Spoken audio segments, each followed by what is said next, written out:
All right, let's call to order the Carroll County Commissioners meeting of February 14th, and happy Valentine's Day. Would you join me in the pledge to the flag, please? I pledge allegiance to the flag of the United States of America and to the republic for which it stands, one nation, under God, indivisible, with liberty and justice for all. Come look at. She's a big girl.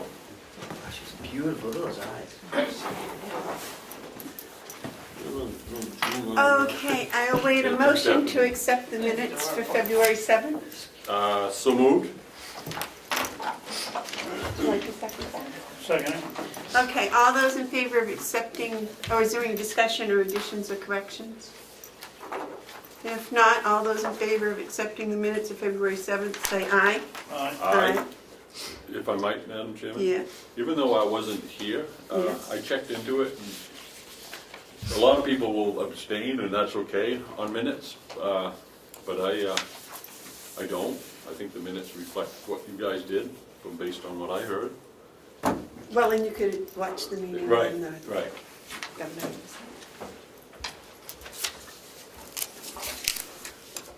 Okay. There you go.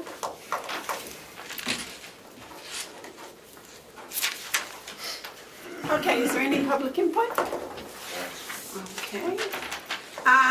The Registry of Deeds. Lisa, good morning. Happy Valentine's Day. Good morning.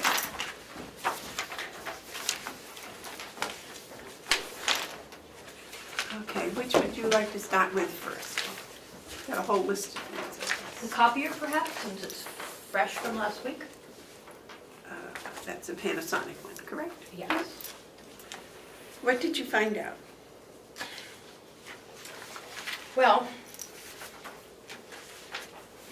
if you look at the second page of the printout, it's the bulletin that was sent out concerning the Panasonic repairs.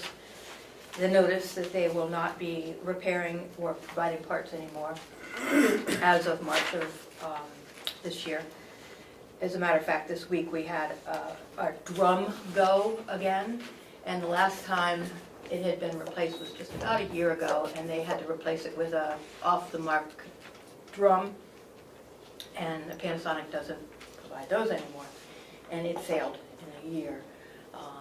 They think they can get another one to get us through until we get a new one, but it just seems like this is inevitable. Panasonic is not in the business of producing these types of machines anymore. I did call to Maine New Hampshire Computer Services in Portland. They said that they would be glad to try to find parts for us, but we'd have to bring the machine to them. In which case we don't have one available. It's time To get a new one. to get a new one. Did you check and see how buying it compared to leasing one? That's in compared- the RFP, if you look at the revised RFP. I don't think I printed that out. Oh, I okay. have it, yeah. Okay. I saw it yesterday on an email. It Did you says, send it to me? No. the Carroll County Registry of Deeds office is requesting proposals from vendors to provide a multifunction copier, scanner, fax machine. Quotes are requested for both color and monochrome models, which is black and white. And quotes are requested for purchase and alternatively for lease. And then I went through the specifications and listed them and added in the Carroll County language to protect us. And it's ready to go if you will approve me putting it out there. Well, what were the answers?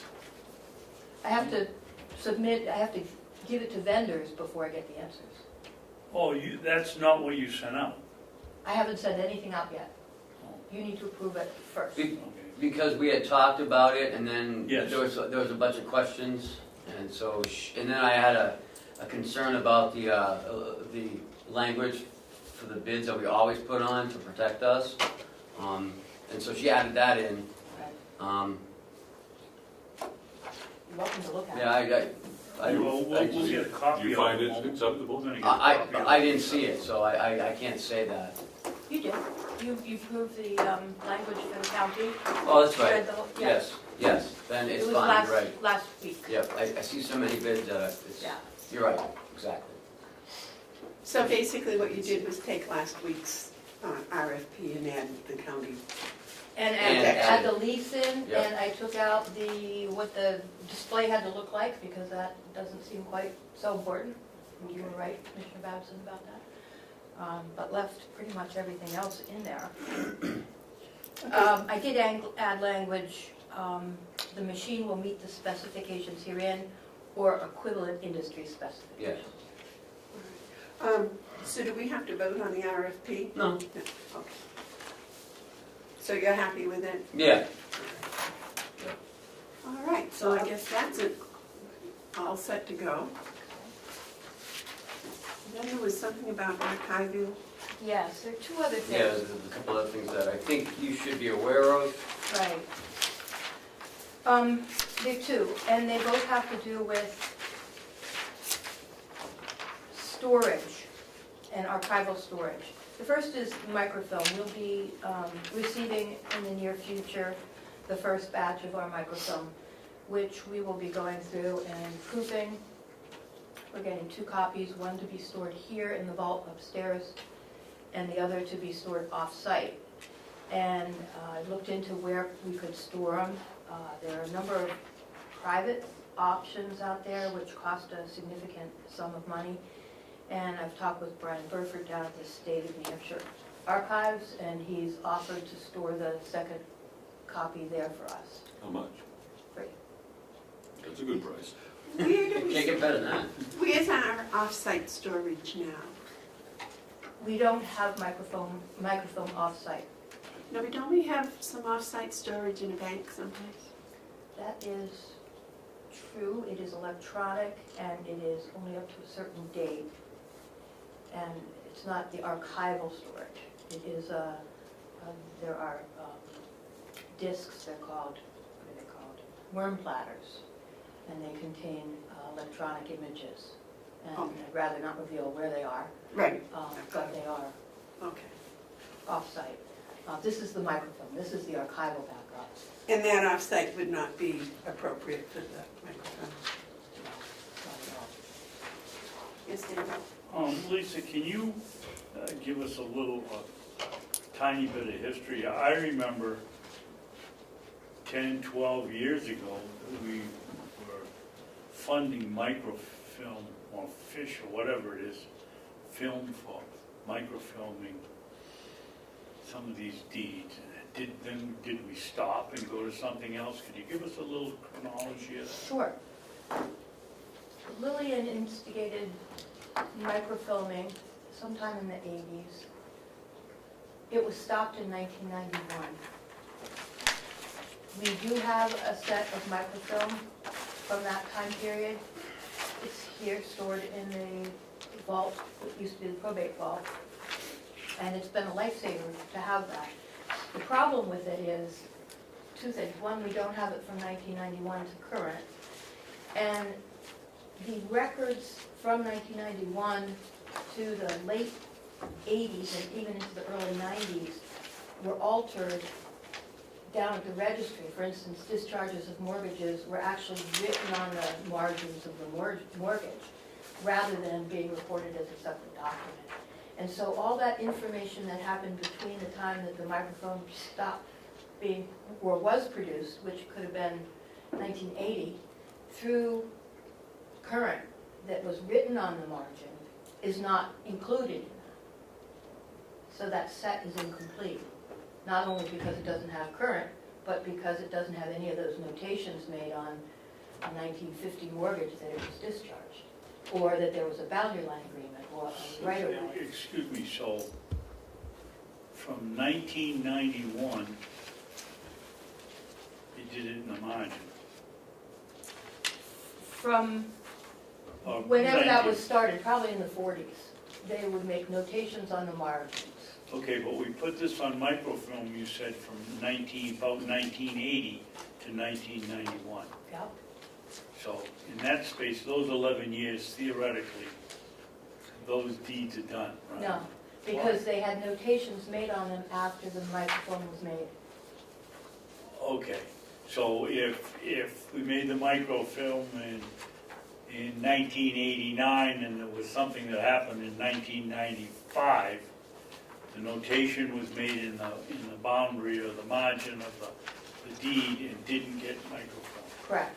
Where did it go? It- We only have one copy and it's sitting somewhere? We never backed this stuff up from Correct. 1991 to now? Except electronically, Well, why doesn't it show on the electronic one? because the electronic was only done as documents were recorded. It didn't go back in time. So if I come in and I don't know the situation, but I did something on my property and between 1980 and 1991, where it was on the margin. And now I sell that piece of property in 2010. Doesn't the person that they're checking the what do you call it? Title search. Title search, thank you. Title search, don't they go back and notice that there's stuff in the margin of my deed from The record that's in the vault downstairs right now is good. It has those marginal notations on it. We're talking about the backup, the archival backup that's supposed to be kept off-site in case something happens right? to the building. So the documents you see downstairs have those marginal notations. So I come in as a title search and I do it, Mhm. and we haven't had a fire, everything's fine, and I see it.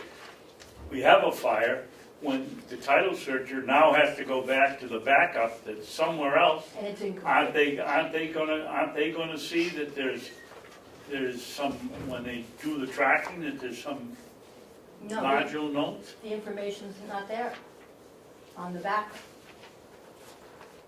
Oh. That's the problem. Mark? So those those deeds that are stored as backup that were done between 1980 and 1991, it's safe to make this comment, they're not totally reliable.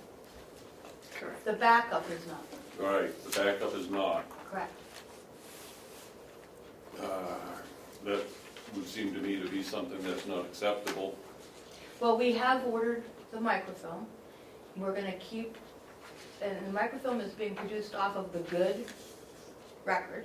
Mhm, We're gonna keep a copy of it here. It will be complete from 1842 to date. mhm. The question here is the second copy, the one that goes off-site. Where does it get housed? We don't want it to be here.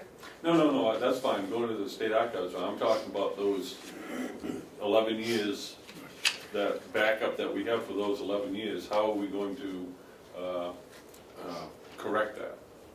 By having this new set made. Okay, so the new set will capture the It captures that. missing, Yes. and in the meantime? No marginal notations have been made now for. But if someone comes in looking for a deed, like Commissioner Babson said, 1995, they can go to your hard copies and everything's fine. It only becomes a problem if those hard copies are no longer available because of whatever catastrophe. So there's a weakness, but it's probably not an urgency, but it's something that you've got a plan to fix. Right. Just So- don't let a fire start. I'm sorry, Lisa, maybe I interrupted you, but how did we go from microfilm ending in 1991 to electronic? That was before my time. I assume that's what happened from 1992, we started electronically. I think that I think it came down to dollars and cents, because I am sure that the registrar wanted to continue on with the microfilm. Microfilm is the archival standard. It still is today, and I knew her very well, and she would not have wanted that to stop. but I think it came down to budget issues, and it didn't end up in her budget, and so it was stopped, and then never started back up again until this past effort to really make our record whole again, which at this point it's not quite yet there. David? Follow-up question? Yeah. So we switched, let's just guess at 1992 to electronic recording. How is that information with today's technology? How do they interface? Very well, can they, or do they, or are we keeping old equipment to look at the stuff that we did in 1992? Yes, we are.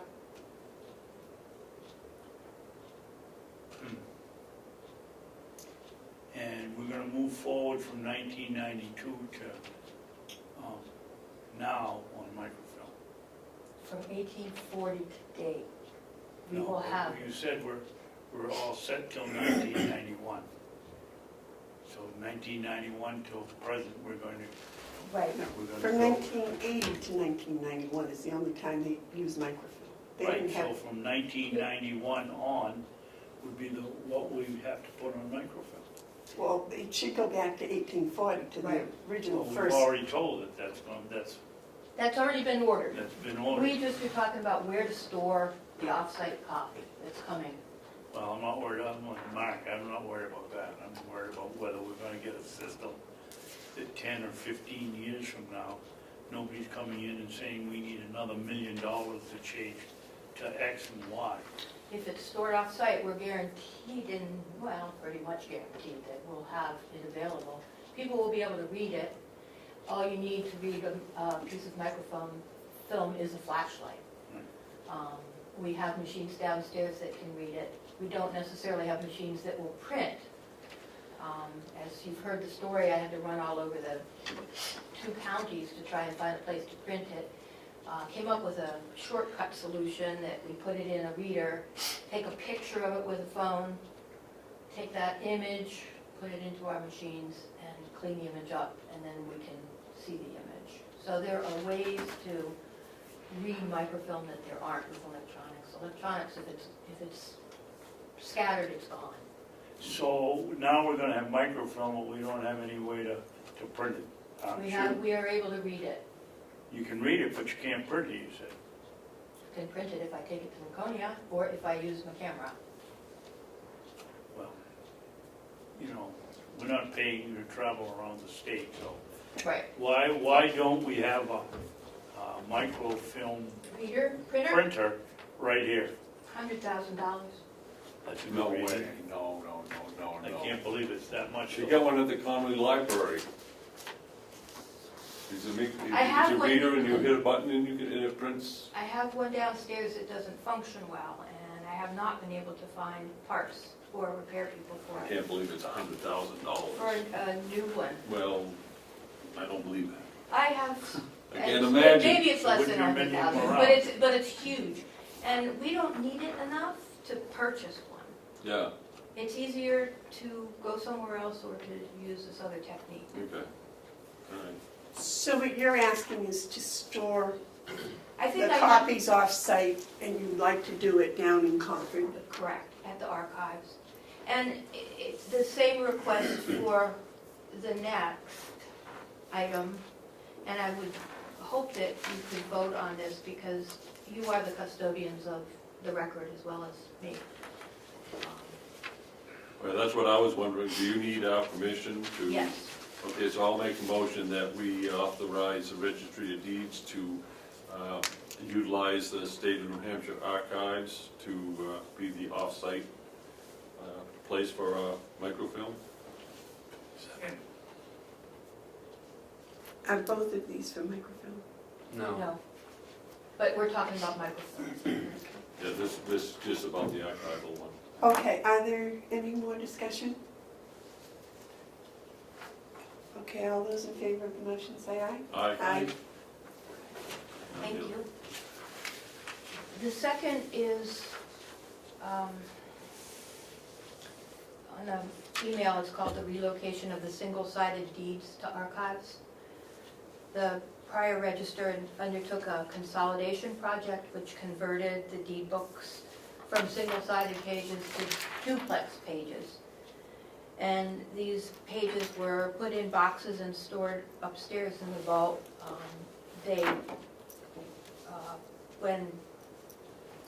They just hadn't been cared for properly, so when I came along, Ann suggested we go through them and clean them up, which we did. We brought them downstairs, went through them, verified their completeness, verified the quality of the images that we had from them. We have collated and inventoried them. As instructed by the archivist, we've gotten them ready for archival storage. He has again offered to house them. There are 16 boxes, large area. We figured this morning, how many square feet did we figure? 995, 75 square feet, cubic feet, 75 cubic feet of space that they will take up. He's offered to store those as well. So I would like to. Are those the original deeds? The word original is a difficult word. Those were hand copied from when the person, in 1840, the They person were- comes in with the deed. Photocopied. The original document always goes home to the party who brings it in. But they are the Originally, photocopy of the recorded document. okay, but in 1840, they hand copied them, didn't they? That's right. So these are the hand copied deeds. They're not that old. These ones are, they start at book 500 or so, and they go up to book, to when the consolidation didn't need to be because they had already started that process, which is at about book 1100, I believe. So there's quite a few of them, and they're all packaged up. They're just about ready to go. They're not quite inventoried yet, but I thought that we ought to have a discussion and talk about both at the same time. You're welcome to come down and see them. We've got them, the archives gave us archival boxes. We've got them all labeled. And Where is copies of book 1 through 499? we have them downstairs. They're all bound. Right, so they were never taken apart. Well, yes, but those are up here in archives, and they're not, they are written on both sides. The old technique was to have a sewn book and to write on both sides of the pages. Ah, gotcha. At one point in time, we started using a copier and only copied on one side of the page. Gotcha. Any question, Mark? No, I was gonna make a motion. All right, go right ahead. Make a motion that we approve and authorize the storage of the double-sided, the single-sided pages, boxes to the state archives. I guess that's how I would say it. Is that it? I think that's enough. I'll second it. Okay, is there any discussion? All those in favor say aye. Aye.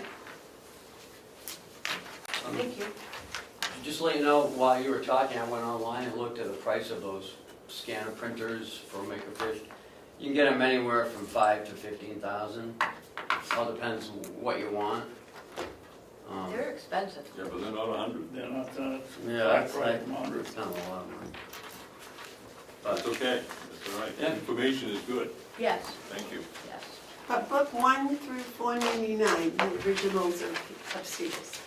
Well, I can't tell you the exact last book, but I have that inventory down in the office and be glad to share it. But the books on the shelf down there, 1 through 499, are copies of the first books, or are they the original books? The original documents went home with whoever brought them into the registry. Right. The official record is what we have downstairs, the official county record, and that's the one that the county hand transcribed up to book, oh gosh, I can't tell you. Then they started typing them, Right. and then there are some of the books in 200 that are duplexed, 223 and 24, 252, I think. So it was So the that was single-sided, 1900 they started that then. I can't tell you. Oh, okay, well, I'm just thinking from my research down there myself. Okay, all right. What else would you like from us, Lucy? I think that's it. I thought I had 4 issues, but the 4th one eludes me at the moment. But you'll be back next week, won't you? God willing and the creek don't rise. I think that's all I have in my packet. Okay, Thank you. thank you. Happy Valentine's Day. Yeah, me too. Ken, you want to talk about the Tri-County Head Start? Yes. In your packet, you have a letter of intent from the Tri-County Head Start. Bob and I met with them, towards the end of 2017, maybe January 2018. And they wanted to look at the old, they want to look at the annex space. So they came in and we walked around. Their intent is to lease the kitchen and the dining room. That's all they want of the. What the culinary school was going to rent. Right. Yep. Exactly. They are losing their space in July, so they're actively searching for other space.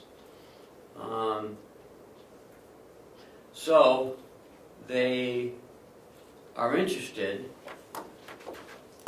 And if you're interested, I could bring them in and we could have a discussion. Remember, it all starts with you, so. Mark?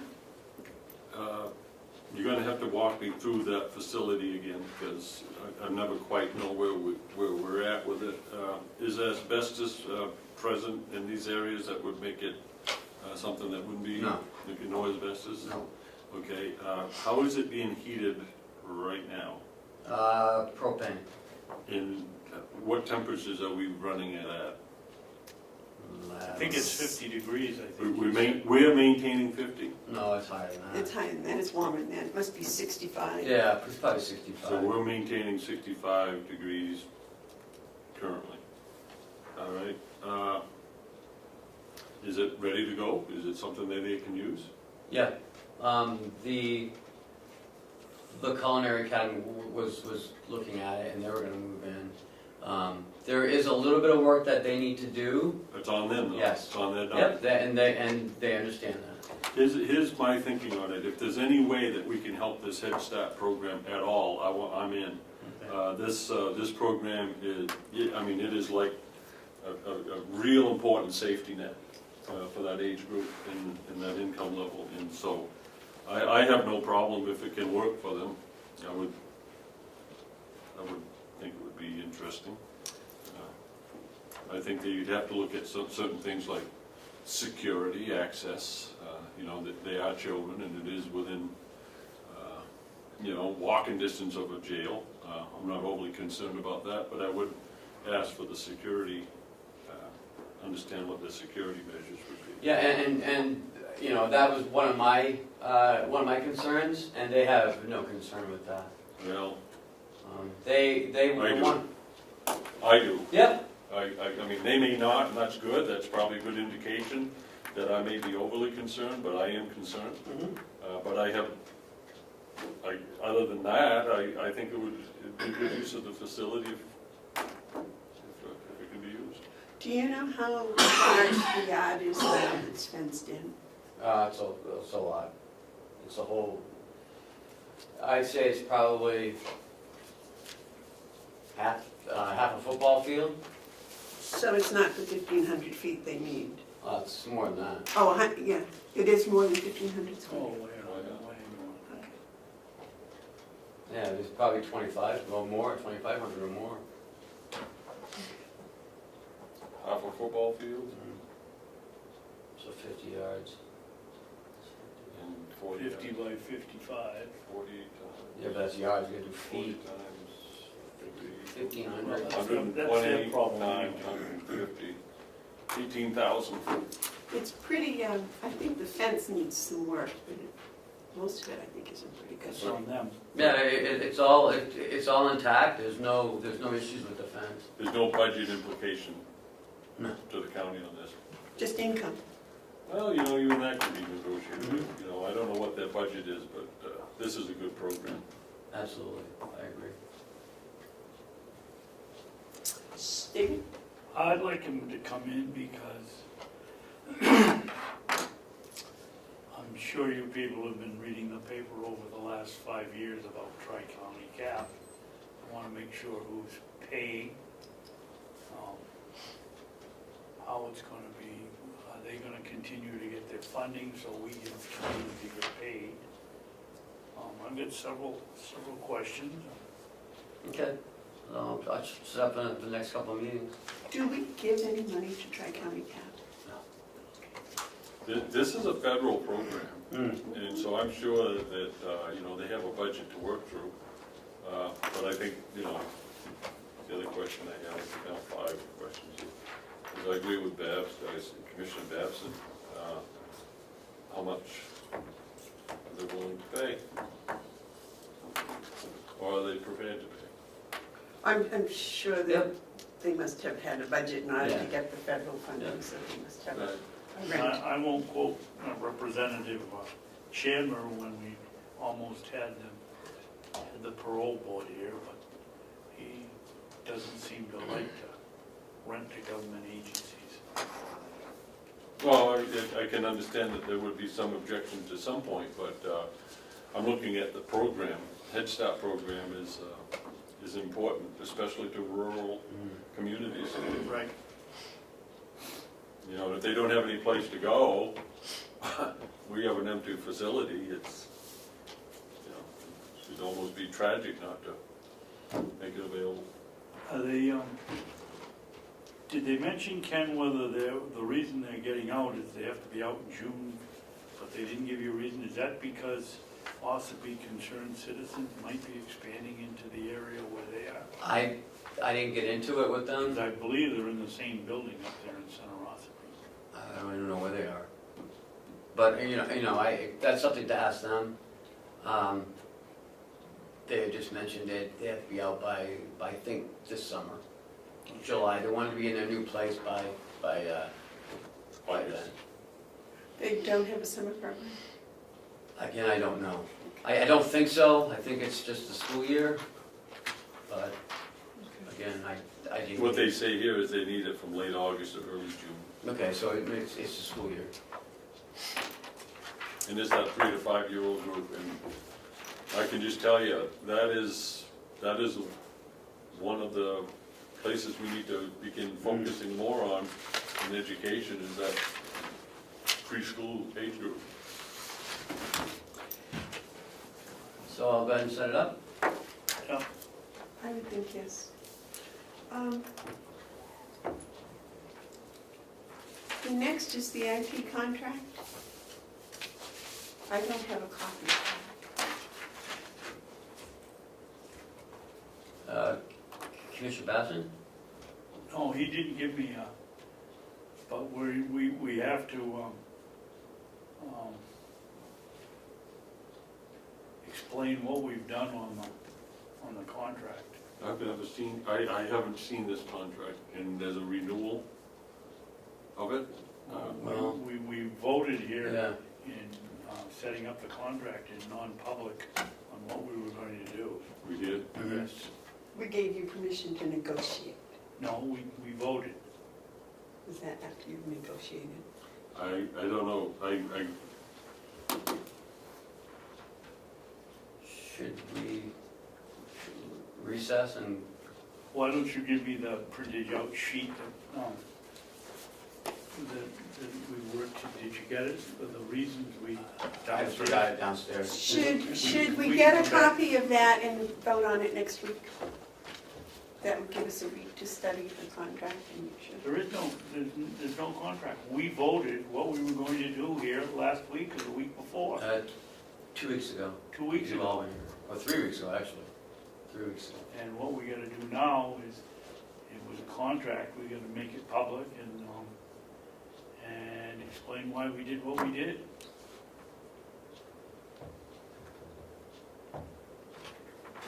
public session to vote on a contract renewal. Yes. Okay. I'd like to have a document in front of me. Of some sort, so I can Okay. have an understanding of what. So we want to recess, give me 5 minutes, I'll go down and pick it up. Yeah, if we're gonna do this, I need something to look at and to draw myself in. I don't, it's not that I don't believe Commissioner Babson, I just don't remember. And the document will jog my memory, I'm sure. Okay, is the consultant coming at 10? Mm-hmm. Okay. Who's coming at 10? Roxy. Severance. All right, why don't we take a 5-minute recess and you run down and get those copies for us? Okay. John, we're going to take a 5-minute recess. Really, what is... So, thank you, Ken, for going down and getting this information Yeah. for us. And who wants to talk about it? Well, I think, Well, I did most of the work on it, but I'll let, no, but I'll let Commissioner Babson do it. this is, we went into non-public because it was a contract, and we voted 3-0 to award the IT contract for the next 3 years to Cybertron. And the reasons we went with a no bid or a one bid contract was we felt that changing vendors would be a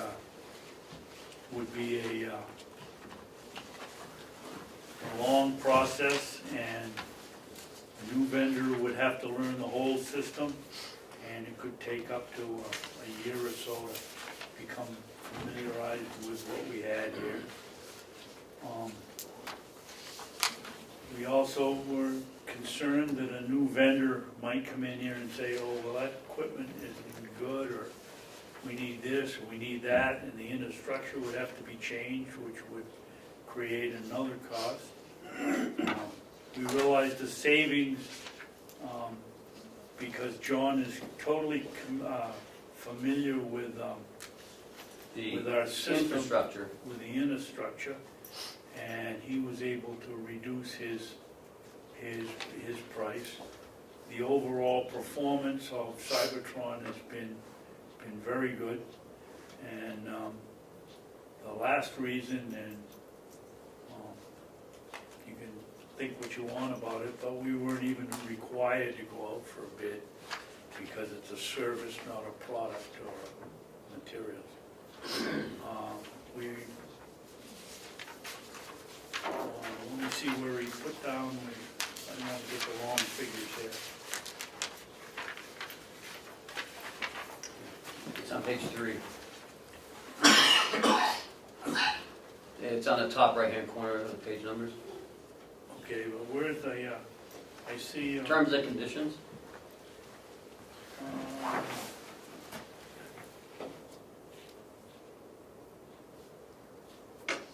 This is the old contract. Yes. It's an extension or to renew. No, it's the same one. No, It's a that's not what we voted on to pay. No, this, you haven't announced it yet. I'll make a No one motion. signed it I'm yet. about to make a motion. Right. Go ahead.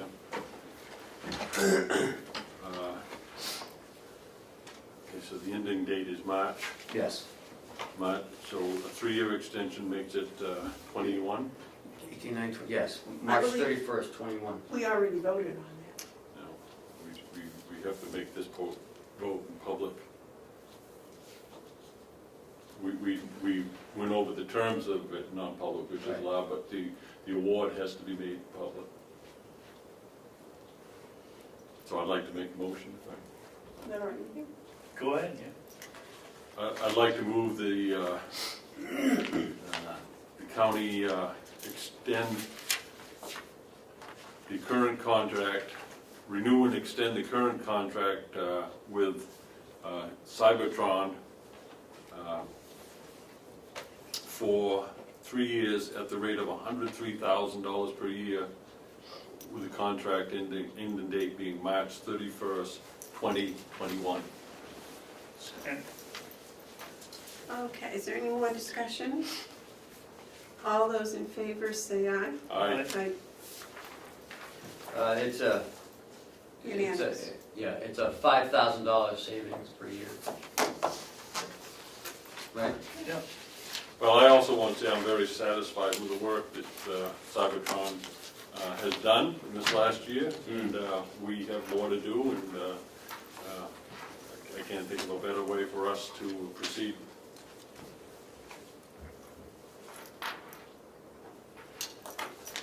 Okay, we done with that? well, we have to make sure that we have, if we're going to go with no bid, we gotta make sure we have the reasons which are on this piece of paper. Right. Cheryl, you got a copy of it? Yep. I do. And it was unanimous. All right, the next is the job description review. Before we look at that, I like what Ken suggested last week, that we put this all right back in the delegation's hands and let them go down to Concord and make a law to have whatever they want and do whatever they want. He said that, what was it, Stratford and No. Belknap? No. Hillsborough? Hillsborough and Rockingham have delegation coordinators. So, you weren't here, are you familiar with what that's about? I am. I work on this, now, there may be some merit on this, but I like to think that we can do things without running to Concord, if we can avoid it. I'm not sure that we can, or if it's the best way to go, but I guess I would follow your two leads on it, on this. Dan? I don't see why we need to go to Concord to come up with a job description for a minute taker or a recording secretary for the delegation. Well, from what I understood, the delegation can't hire, fire, or pay anybody. Right. But if they pass this, I guess it's a law, right? Then that would give them permission to hire and fire and pay out of the delegation budget, is that correct? Yeah. And what law is that? It's under 20, It's a special provision for Hillsborough. yeah, 28, Well, excuse me, I understand what Hillsborough has, but you just said if they pass this law, who put the law in? Well, no, that's what I was saying, that Ken had suggested last week, that we let the delegation handle it and go down and write their own law and get it passed if they can get it passed. That they can do that, and if they want to, go for it, but I don't think it's necessary. I think these laws that are put in that distribute and breaks down the different functions of the commission and the delegations create problems. I like to take the old sure fine route, and that is work out our difficulties ourselves in Ossipee. And I have some ideas. I believe Representative McConkey has expressed a need for someone in this position, but I also think it's a need separate from a recording secretary. The extent of which an administrative assistant is needed is quite different than that of a recording secretary. The recording secretary goes to the meetings, records them, sends them to us, we put them on the website, and they become matter of public record. That's slick and easy. We have a job description that we have established for that, and I think it's a good one. And we have a rate of pay for that part of it, which I think is a generous one, $140 a meeting. Now, apart from that, I think we should look at a job description for administrative assistant. We don't necessarily have to assume that an administrative assistant is also the recording secretary. it may be the case that that would be the choice of the delegation, but still, at the same time, they're two different functions. So I would like to have a discussion around what the job description for an administrative assistant might be. I also am in the mind that a person in this position really only has to be there January through March, and then once a quarter to be available. So I'm thinking, you know, $60 a month for 3 months, and then $60 for each of the following quarters would be 180 plus 180, $360 for administrative assistant for the year. And I think that would be a good help for the delegation. So anyways, that's what I'm thinking, is have it separate. Have the position of administrative assistant separate from the the recording secretary, although they could be the same person, but that not necessarily the case that they would be the same person. I'd like to know what the administrative assistant's going to do that the recording secretary doesn't.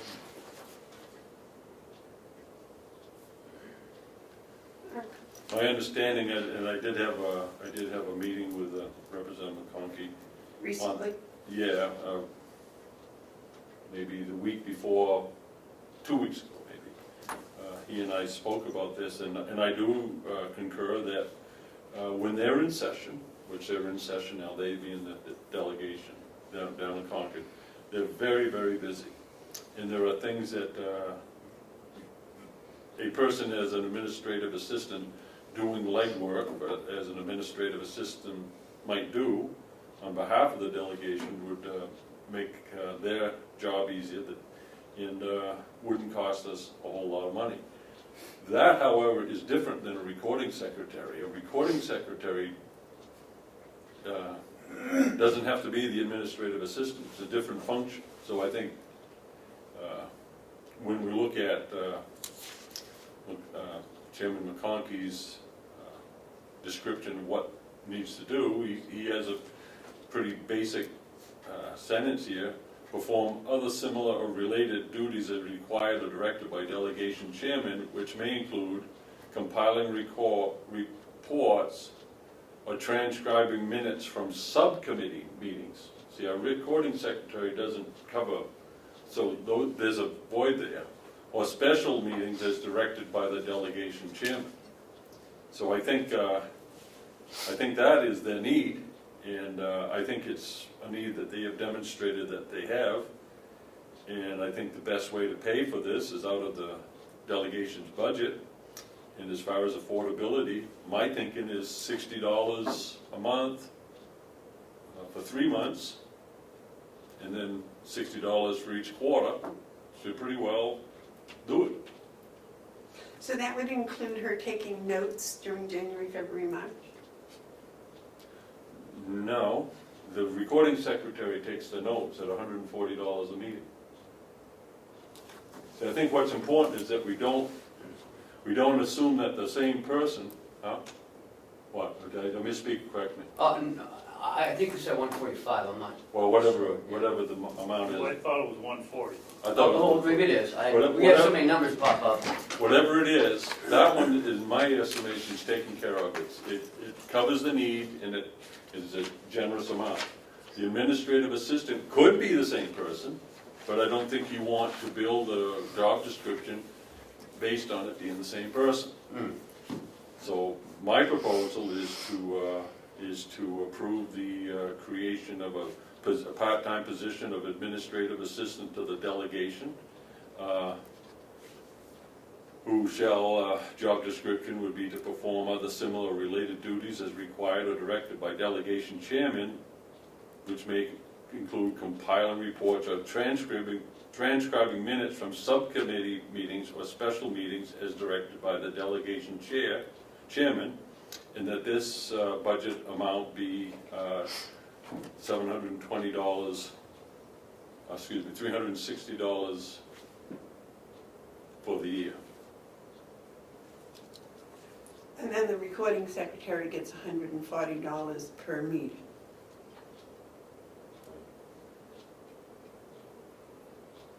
So that's at least 4 meetings. So I'd like to make that as a motion so we can have a discussion, maybe change it if anyone can get a second on it, just for. I'll second it for discussion. I'm not sure that I like it, but it's a motion on the floor that we can work with. So forget about the recording secretary as it prepares, as it, That's done. That's done. As far as I'm concerned. I am too. So now we're talking about providing an administrative assistant to meet the terms, to meet the desires of the delegation chairman is expressed to us. And I guess then it just comes down to the Are funding you level. looking at this page? Looking at this sentence. That's the job description. This is recording secretaries. This is administrative assistant. So you're breaking this up into 2 people? I'm not breaking it up, I'm taking this out, I'm not doing anything with that. I'm ignoring that, and I'm ignoring this, and I'm talking about that. Administrative assistant. Now, the reason I say $60, the delegation approves the budget. If they want to up it, they can up it. If they want to pay more than $60, then they can. This is the job description that was voted on a No, couple of weeks ago. no, it's not. This isn't? No. This is one that's in front of us that is the desire of county chairman. This is his draft suggestion. So that's the one you're looking at as administrative assistant? Yeah. Would be the secondary functions would, So it would just be this? yeah, because we've already done the recording secretary part. And you would say the primary functions would be the recording secretary? Yeah, yeah. So that's not what was voted on before? No, we didn't do that. I don't, We voted on a recording secretary before, and we have a job description. for the recording secretary, Right. which is not this. I only see one problem with this, or I see a couple of problems, but the delegation approved their own, the budget for the county. So we put in 300 and, or 700, what did you say? The 360. 360 Recording secretary. for the, there is nothing to prevent them from raising it to $700. And there's nothing to prevent us from not offering that money to whoever is hired. We are the ones who decide what gets paid, even if there's a, Yeah. if there's a, if they say we have $10,000 for this position, You're right. well, we could say, well, we'll spend Right. We're only gonna spend 360, Right. you're right. But I don't think it'll work that way. I think what they'll do, they're pretty frugal people. I think that they, from my understanding what they need, I think $60 a month is, for the first 3 months, is sufficient. And I think that $60 a quarter would be sufficient. They may have a different number, but I can't imagine it'd be a lot more than that. And how do we know what this person does for the $60 a month? That's up to the delegation chairman. It is, whoever's working here part-time has to adhere to employee handbook and commissioners' policies. Maybe I'm a little hard of hearing, Commissioner, but I thought just a while ago you weren't gonna sign anything unless you had a contract in front of you to see what persons do. Well, I'm not. And that's the same situation here. We're gonna pay them. Granted, we've given them the money to do it, but I'd like to know that we're getting something for the money. Well, that is include the motion there, the secondary function is relating to perform other similar or related duties as required or directed by the delegation chairman. I don't see this as something that needs a lot of supervision other than satisfying the delegation. And, Okay. you know, as long as they adhere to rules that we have for every employee, you know, it's, I think, I believe it would help the delegation members to have a person who can seek information and do reports for them and take care of a lot of the stuff that they need to have taken care of. Ken? I agree. I think they do need the help during those months. I think that's how we work with need-based budget. The only piece that I'm concerned about is that there's this may work for this board, but in November, this board may change. And if 2 new commissioners do come in, they say, no, they work for us, not the delegation, then this all goes away. No. And that's the problem I don't see. What you're describing is a political problem that could not come. All of it depends on performance and effectability, you know, effectiveness, I mean. I still can't hear you. Run it I was just waiting for you guys to, so on that point, I would say whatever happens in November or whatever happens next year is another year, another circumstance. Looking at it this year, looking at it going forward, I think we have an opportunity to give it a try. And if future boards and future delegations don't like it, it's all only paper. You rip it up, burn it, and throw it in the trash. But I think going forward, right now, we're looking at a need, as you mentioned, that the delegation has. And affordability, I think we can find $320. And let's see how it goes. And if it falls apart, you know. The money's there because they upped it in last 2 weeks ago, that they upped that salary. Yeah, so the problem that might come up is that it's either it didn't work out or it's just too political for future boards to deal with. But I don't see why, if everyone's doing things the way they're supposed to, would be any problem whatsoever. Well, I just asked David about running, and he said yes, basically, so. there. No, I didn't say that. I said I think so. Oh, okay. So, Then why are we talking about that here anyway? well, because he's trying to say that I'm if, not trying to say anything. whatever we decide is something that we want to go forward with. And then Ken said, well, you know, in the fall, it's going to be different people And I here. said possibly. Possible. Well, but- and that's always the case. You're only doing it while you're there. I mean, we don't know that next week there may be other people here. You don't know. The next board can change it if they want. Exactly. We're here, we're stewards for this year, and our job is to make things better. And the next board's job is to make things better, and if they can make it better by undoing something we've done, then that's how it works. I think Chairman McConkey has expressed a very valid need. I think we have addressed the need to have a job description for the recording secretary. That's over with. So we're talking about an administrative assistant at short money. I don't see any reason why we can't somehow go forward with this. It's not like a huge risk. Do you have any more comments, David? No. Okay, so the motion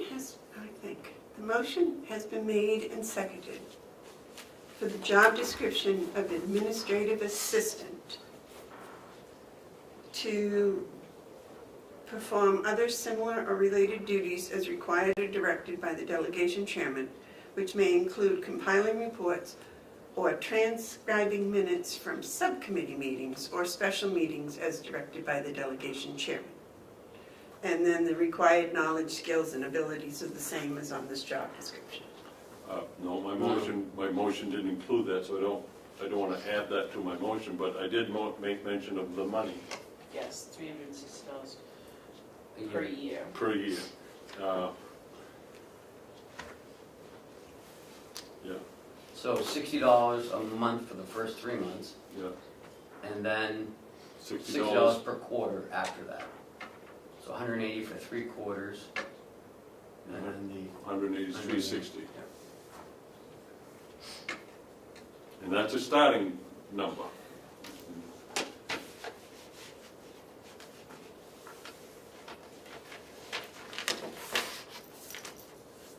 So is this your motion? Motion is just from this year, yeah. Yeah. All right. Did you get that? This little paragraph right here? Don't we have to add those required knowledge, skills, and What- abilities into a job description? Well, we could either do it with an amendment to this motion or a follow-up motion, which I would prefer, which would be something on the lines of to direct the county administrator to develop a complete job description for this position. In other words, Administrative assistant. yeah, and bring it back on a clean sheet. But I wanted to do that as a second motion because I didn't want this to get too, So your motion is just these 3 lines Yeah. under secondary function? Just Plus use- 300 With a cost. 360. 360. Okay, all those in favor say aye. Aye. Aye. Those opposed? Okay, and no. Now I have a motion to follow up on this. Okay. I'd like to make a motion that we direct Ken to develop a standalone job description with required knowledge and skills and abilities for our review for next week, for the administrative assistant, for our review for next week. Second. All those in favor say aye. Aye? well, only heard one aye. Aye. Okay. Aye. Oh, yeah, sorry. So, okay. Is that 3-0? Mhm. So do we have to change the job description that was voted on to include these primary functions? No, No, there's because that's the recording secretary. That was what we voted on a few weeks ago, but I wanted to know if that was, if all of those 3 are in that job description. No, because it can be 2 separate people, doesn't have to be the same No, no. person. The recording secretary, Yeah, we voted on Yeah. 3 weeks ago. right. Does that job description that we voted on include 1, 2, and 3 here for primary functions? Oh, I don't know. 'Cause I don't have a copy of it. No, it doesn't, it's different. No, it's not the same as those 3. So do we, No, we do this to that, that's not necessary, that's my opinion. We've already done it. No, are you referring to the job description of the recording secretary? That's this one here, and that you just passed out, all we're doing is taking out this No, I don't. secondary No. function. no, we're getting that's confused. my question, that's my question. This, the job description that was voted on 3 weeks ago, Yeah. does I it, thought it was this one here. No, no, no. Oh, okay. Could we take a little recess here for a second? So it's Well, important enough to get this clear. but he's going to go get that, so. Before we go on to something new, because kicking back and forth, Had enough to stay on one subject for the long switch Oh, back and let's see. forth. so this is all we did, is this right here. The other stuff, I'm just ignoring. This one we looked, see, David and I looked at that last week. That's why he's, here it is, right here. This was the original.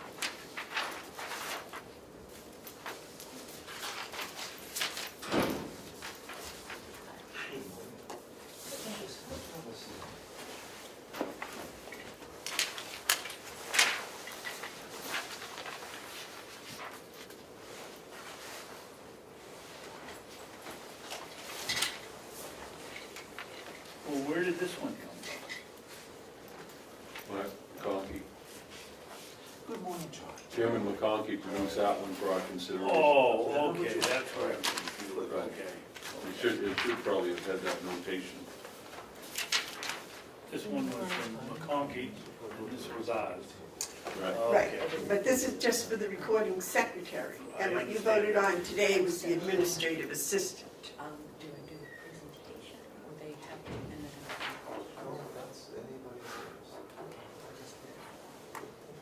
See, this is what's missing. So that wouldn't have been in our job description. Right.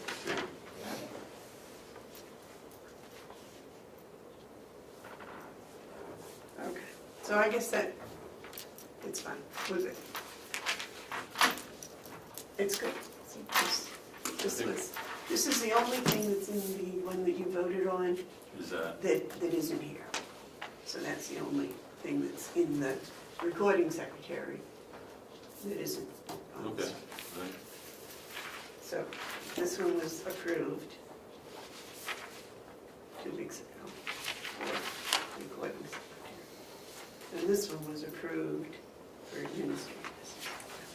Okay, what was the date on that one? And this was, I think this was the first, yeah, 31st? 31st. January 31st. Would have been January 24th probably. So, now that I've got it, it's in the notes, so that's it. So we're all good on that. You all set with that now? Yep. Okay. So. I could have saved Ken having to run all the way down here. Where he likes to get the energy out of the system. All right. Hi, Damon. Hello.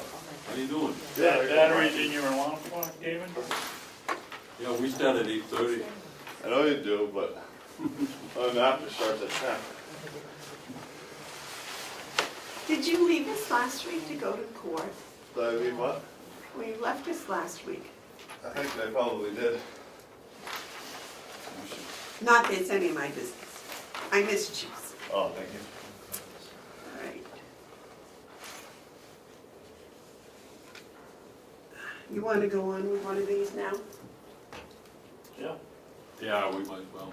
You want to start with Just who the, Howie? No, let's finish up with what was stay right that? on what you're doing. I thought you were talking about, do we want to go on with one of the two that we're talking about here? Okay, the contract for Hounsell County. Yeah. There's no problem with that. I talked to the company and she agreed and I agree that it's just bad wording under terms B. That it isn't, they're not doing anything with the penalties, it's just, it takes them time to reassess and change the cards and do everything. So that worked out fine and that answered my only question. Did you have a motion? I'll make a motion that we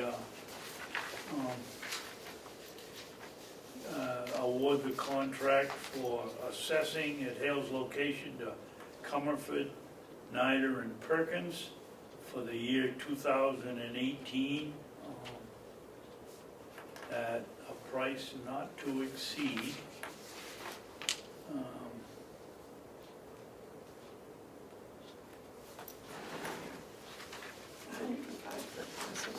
oh yeah, there was the term, where is it on the?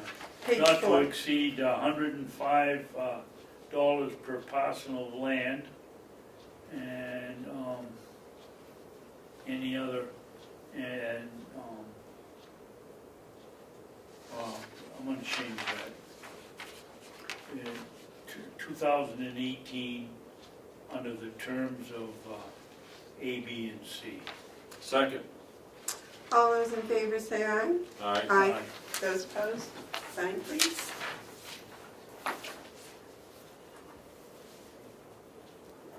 Apparently we've got an $8 rebate from the, $8? That's the one to put it on the paper to tell us.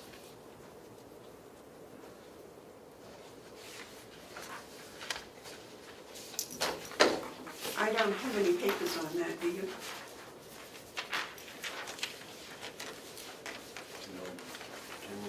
We could waste $10 looking around for paperwork to save $8, Okay, so can we just go on now with Howie? Yeah, I suppose. you're the chair, you're the chair. Okay, we're all done. That's So fine. I think we'll have to change some things. I found a copy of it, Ken. Oh, you did? Yeah. Oh, So they're all happy. What did you say, Dee? We have to change some things? The oh, I fourth don't, one. maybe, I don't know. No, we don't. Okay. That's fine. I think we're all on the same page now. Good exercise. Take a drink, draw a breath. $8, what's that? Why don't we go to Howard? What's that? Let's do the $8. Okay, $8, that's nothing, we just got to accept it? Yeah. So, up in Hale's location, there was a tax rate set, and because of the New Hampshire Electric Co-op, they don't get charged the school tax for the location because of the power lines. So we owe them $8 back from their property taxes that they paid. Just need the check signed for $8. Oh, I thought we were getting $8. And then, and this is a refund for an abatement. So, It's written here, it says we're getting $8 back from somebody. no, we're crediting New Hampshire We're Co-op. paying them $8. They overpaid the taxes. They overpaid the taxes. We overpaid the taxes. So it's a request for, it's an abatement? That's what Kathy said. There's your $8. Madam Chairman, I'd like to make a motion that we approve the $8 abatement to the New Hampshire Electric Co-op at Hale's location, and that we refund $8 in overpaid taxes for 2017. Second. All those in favor say aye. Aye. Aye. You in favor, David? Yeah, I said aye.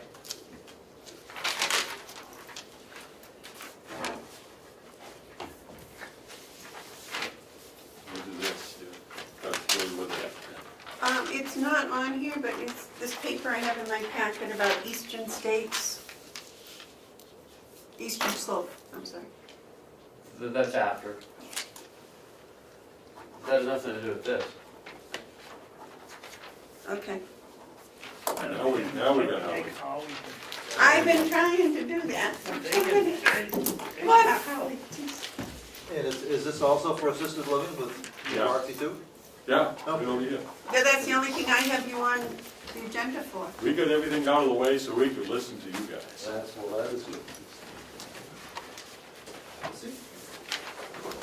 Commissioners and Congressmen, I'd like to introduce you to Rocky Silvers, Rocky, how are you? Don't be jinxing that.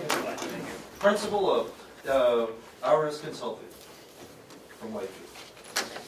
Well, thank you for taking the time. I know that you received a copy of my proposal, and I'd like to just review it with you to start with, if that's okay. And certainly, thank you for the opportunity to work with you on this project and for selecting RS Consulting as during the RFQ process. I've been asked to come up with a proposal for $10,000, which the county has to work on a feasibility study for the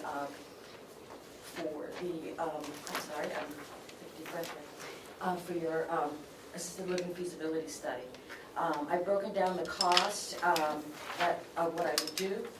We would have a phase 1 feasibility study performed by a company called MDS Research. And there would be, I would work on procuring some other money, a business grant that NCIC has that's around $8,000, we still have the money.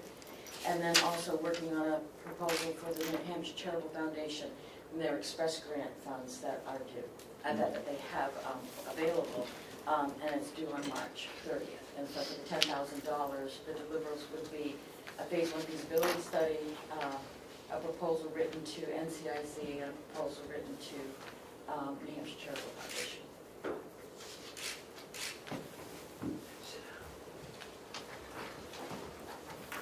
Would you please explain what the phase 1 feasibility study would encompass? Sure. What it would do is it'd give us a quick opinion on the demographics, and we've all seen the demographics, we know what they're gonna find, but you need an expert to be able to find that for us. It would look at the competition in the area and give us what people are charging, what their occupancy rates are, that the occupancy rates at other places are very important to know whether there is the demand. It would also define a primary market area. So sometimes they go out 10 miles, 20 miles, 30 miles to see, where the population would be drawn from. It would give a basic price range. We know that most of us, you want to be Medicaid eligible, and so how would that work? It would also look at future demand and be able to predict that as well. Could I ask a question about that? Yes, ma'am. So when you do a demographic study, looking at how far people would come, we gotta be careful that we don't include people in Oxford County, Maine, Coos County, New Hampshire, or Grafton County, New Hampshire. This has to be specific to those communities of Carroll County Correct. in the demographics, because I would see that if something like this going on, there's a need in other areas too, but we can't, for this purpose, consider that. Right, so when we sat down, if you choose to go forward, we would sit down and define that area together and say, if you drew a 10-mile circle, maybe this place in Maine, but we wouldn't necessarily have to include them. Okay. So it would be what the county is looking for, which would make sense to have it in Carroll County. David? I have somewhat of a problem with this, Roxy. We, as Howie knows, we've gone over and over and over how we get our residents here to the nursing home. It's a Carroll County paid for nursing home. You go over there and talk to the residents at breakfast, that some of them come from Carroll County, some of them come from New Jersey, how, if you get in an assisted living situation, how are you not going to include Freiburg, Porter, border towns, Carroll County, because some way they're going to have a relative in Carroll County that will make them eligible for our assisted living facility. That's my problem with it. Meaning that you think it should include those? I think it should include, I think we would go to a 10-mile, a 15-mile, and a 20-mile radius, and those people that fall in there, obviously preference should be given to, absolute preference should be given to Carroll County residents that can prove they've been here for more than 6 months. And that's just, we've had this problem, Holly and I have been going over it now for 6 years. Well, as a point of clarification, Commissioner, anybody that you talked to this morning, every one of our residents has a direct Carroll County connection. They might have been away for a few years, or their primary, or their next, their son or daughter might be Carroll County, but everybody is Carroll County connected in Mountain View, we're proud to say. Well, I'm not going to argue with you about it, Howie. We've settled on need, and that's the way we've gone. It was my understanding that when they became Medicaid eligible, they were in Carroll County. Well, they are, but everybody that we accept has Carroll County connections, even to the point of application. Okay. Okay, so I think it's important for us to take a look at where we are. We've been a year to get to what I would call the first step. This is the first step, and that is to study if there's a need or not. We're working off an awful lot of indicators that suggest to us that there's a need for affordable assisted living for elders in Carroll County. And that's the task at hand. How we do it, where the people come from, that's all for another day. What we're looking for is to try to get an understanding of what's needed in Carroll County, not Porter, Maine, not Campton, New Hampshire, not Berlin, but Carroll County. Now, we know that this is going to be something that's going to change. So the feasibility study as I see it, as I understand it, the need for it is to assess the current need and the future need going forward.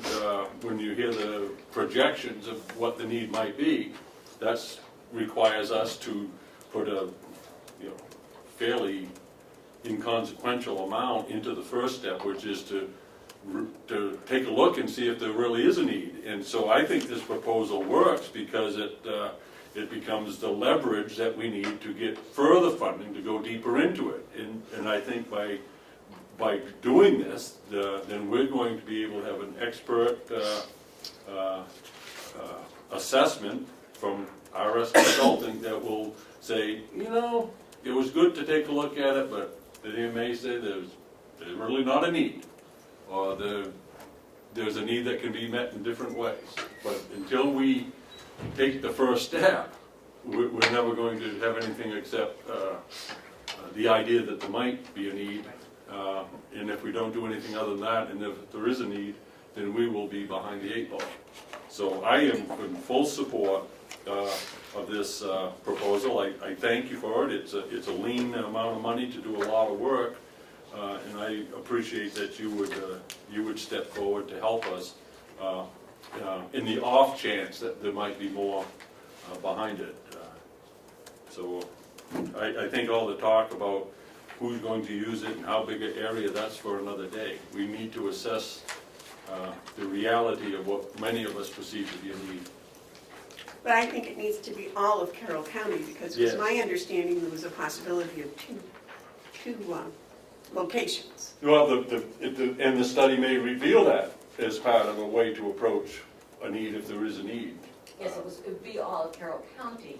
And sometimes, I know when we did the one for Morrison, we went a little bit into Vermont because there were people who had natural connections with Whitefield, or the Whitefield area, Littleton, say.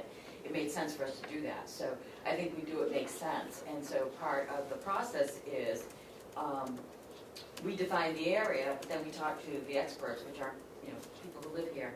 Does that make sense to you? It seems like we should go out a little further in this area. We did one in Newport and included extra towns based on what people in that area said, this would be a good town to include. And so we certainly can do B. But the role of this county is to take care of the people of this county.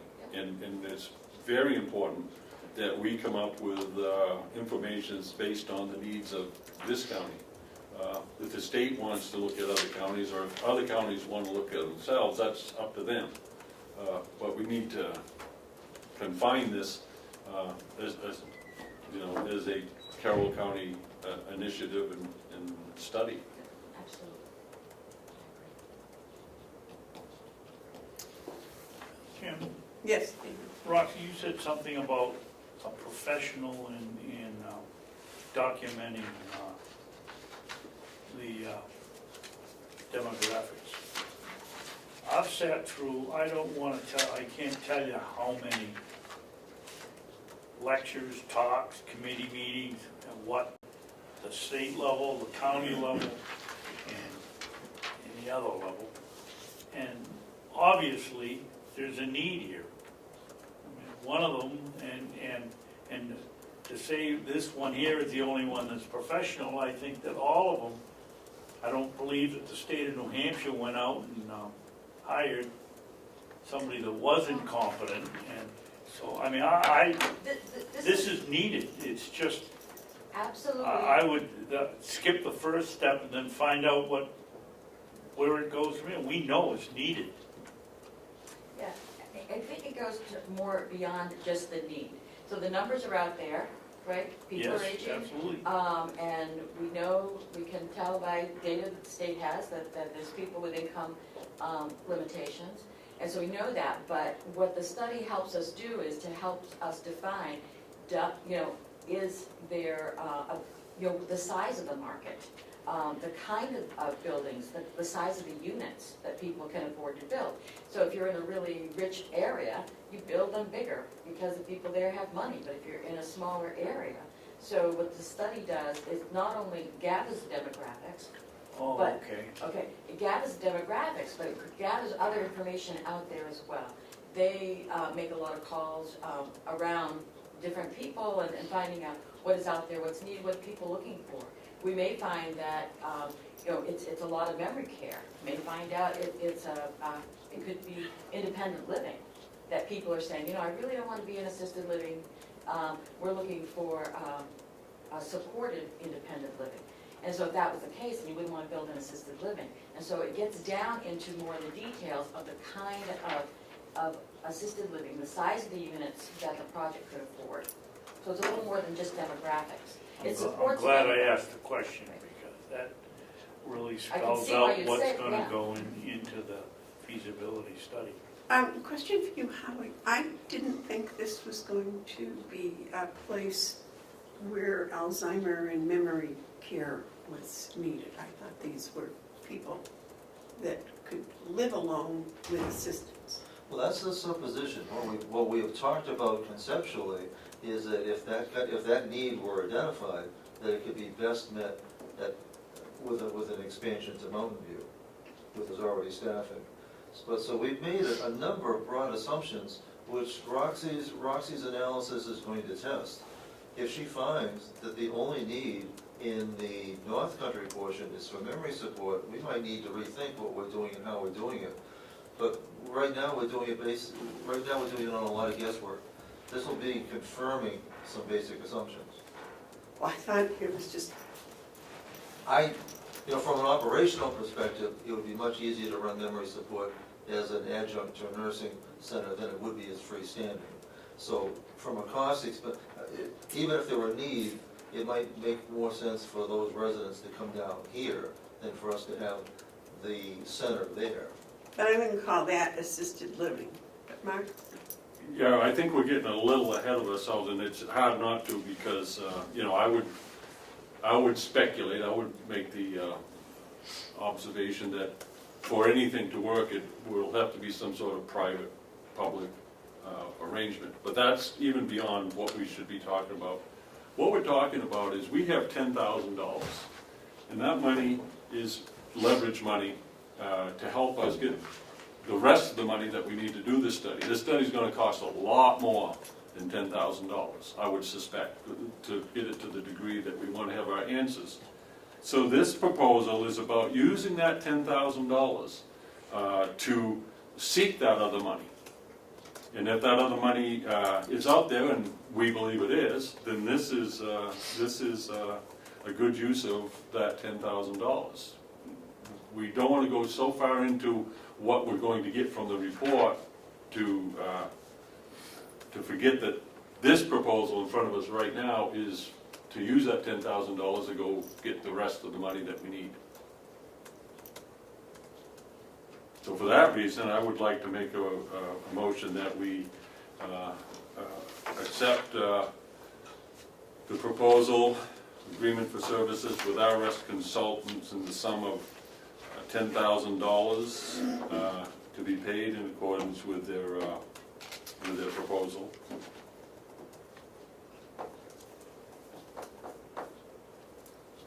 I'll second the discussion only. Okay, the motion's been made and seconded.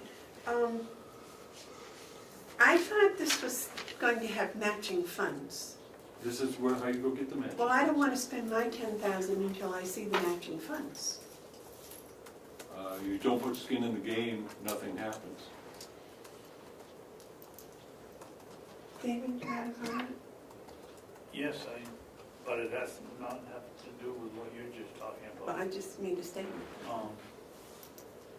Roxy, I have a problem, and I mentioned it at the last meeting, with the, I don't want to call it a board that you set up, but I'd like to see a more balanced gathering than Emily Benson, George Cleveland, Howard Chandler, and Susan Roker. There's people in this county that don't think we should be doing this, and we should have at least one of those representatives Yeah, and as I said, on our committee, or two. and that's my suggestion. So certainly I work for, if you decide to go ahead today, I'd be working for you, and I would refer to you to the best people to put together. Thank you. I don't mean that none of them are qualified. It's vested interest here. There are those people that don't think that we should be doing this. I think you should have a delegation member on there, Yeah, and I think there should be a commissioner attached to this. But she's reading this as, she presented this as a suggestion, and I think she has demonstrated that she knows who the positive or influential, agreeable people are to it. But I do agree, you need a balance. She left you out.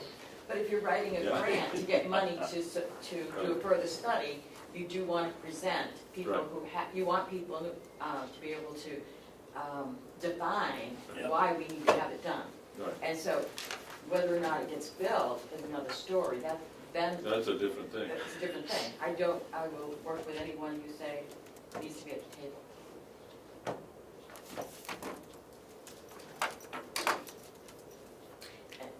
I'm just really all confused now, because when this was presented, we were going to put up $10,000, we were going to have matching funds of $10,000 from outside community sources. It was going to be a place in Conway, a place here, and it was going to be for assisted living, not Alzheimer or memory. And it's just kind of getting all out of control. And now, and apparently it's going to cost a whole lot more than $20,000 to do this feasibility study. That's what I'm hearing. There's a need. Well, I think to answer about the Alzheimer's memory care is that when you do a study like this, you look at everything. You might as well. Look and see what the need is and understand what the need is. Because it may be something, may figure, there's a high population who needed memory care. Like Howie said, then it belongs at the nursing home level perhaps. But you need to know that to go forward. And it is, I know what you're saying about, the money, but John Freeman and I, when we came and spoke earlier, you've got to put money into the game to be able to get the matching funds, which is what this is about. To be able to get some of it from the NCIC has some funds. On the last check, they had just about $9,000 left, and that was like 3 weeks ago. And when you write grants to get matching funds, you're up against some competition. I do think the need Carroll County presents for need can make a strong case.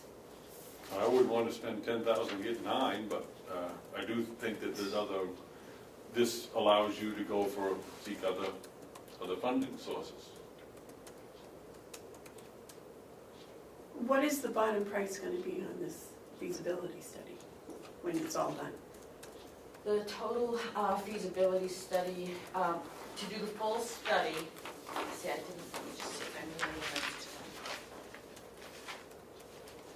Well, when I sent the proposal, when I was asked to redo it, it was around $30,000 to get the complete feasibility study done.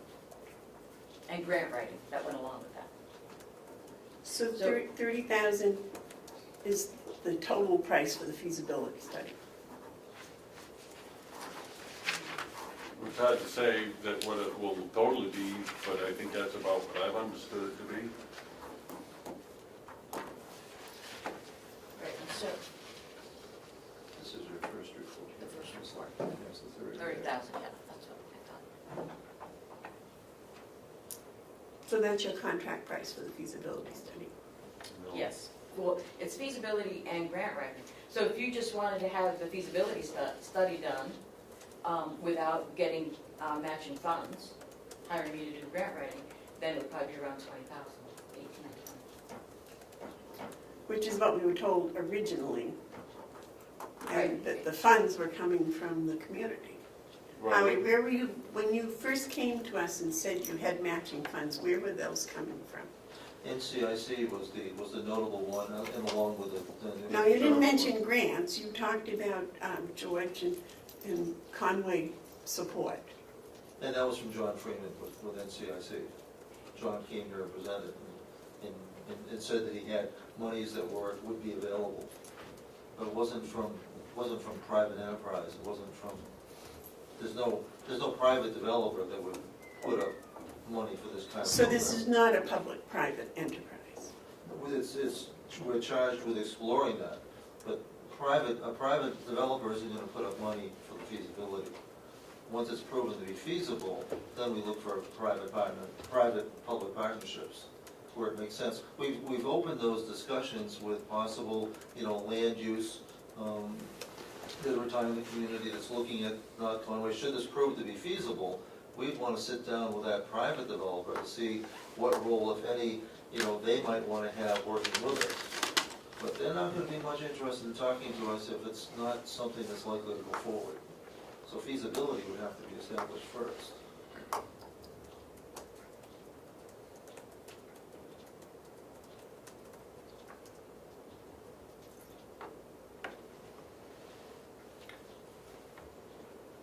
So you're going to charge $10,000 to write grants to get $10,000? 30. No, 10 of that 30 is ours. Well, my original proposal had going out to get another grant through the rural development that would be up to 30,000. So it would be more than the 10. When I was asked to scale it back, just to do the feasibility, or just to do the $10,000 you had, that's where I came up with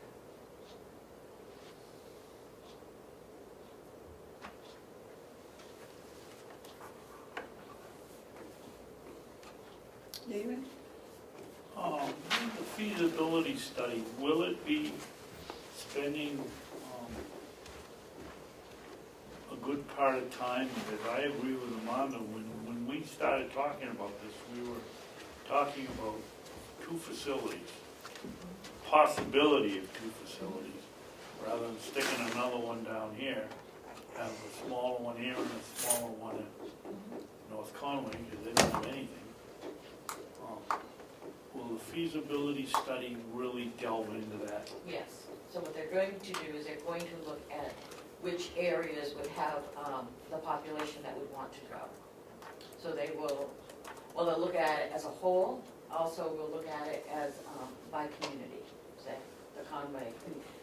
Carroll County is a county that, just separate, I would call it regions for my purposes, but, Conway is very different than, say, this area, Right. different than Wilbur, and so we want to look at that. And this company that will do the feasibility, will do this research, what's their track record? They've had 30 years' experience doing these studies, and when I used them at Morrison, and they were very true to what they predicted would be. And so you've only used them once, Used them twice. and what was the result of the other one? The other one was done in Newport, Vermont, and it suggested that we could go forward. It said that probably could not build the Taj Mahal, as someone put it, because there wasn't people there who could privately pay. But it showed what could be built and where the need was, which was in Newport City. And that has not gone on any further because they got that study and they haven't found the funding for the rest of the study. And this feasibility study, and you have different economic standards in different regions, as you would say. What do they tell you when they say build a 50 room facility, or Yeah, so what they said, or going to be 1 story? Do they go into the The second potential part- architecture of it, or is it just a general thing? the second part would get into that specific. The first part would say, yes, there's need. You probably could, you have about, just pick a number, 60 unit facilities, have 130 in each place. And it would say, maybe give an approximate, per square foot cost that you could afford in the area. And then when you get to the second part of the study, then it will get down to the room size, whether or not they're kitchenettes or a full kitchen, and they make recommendations based on what the population is and the amount of But funds. we're not going to get that second level, Not on this first. not on on the first 10,000? At the first level, we're looking to establish, are there adequate number of age and income qualified people to support a project within the primary market? And also determine what level of penetration of that market there is based on other facilities. There aren't that many others, but that has to be determined. This all ends up being very important background, is if it determines that there's a need and justified project, you know, the next door that you're talking about is, can you afford to finance it? The bankers, the bondholders are gonna wanna have this information. They're not gonna want to hear us say, we think there's a need. The general demographic study suggests that there's a need. They're gonna wanna see this study that demonstrates and confirms that there's a need before they even consider loaning us money.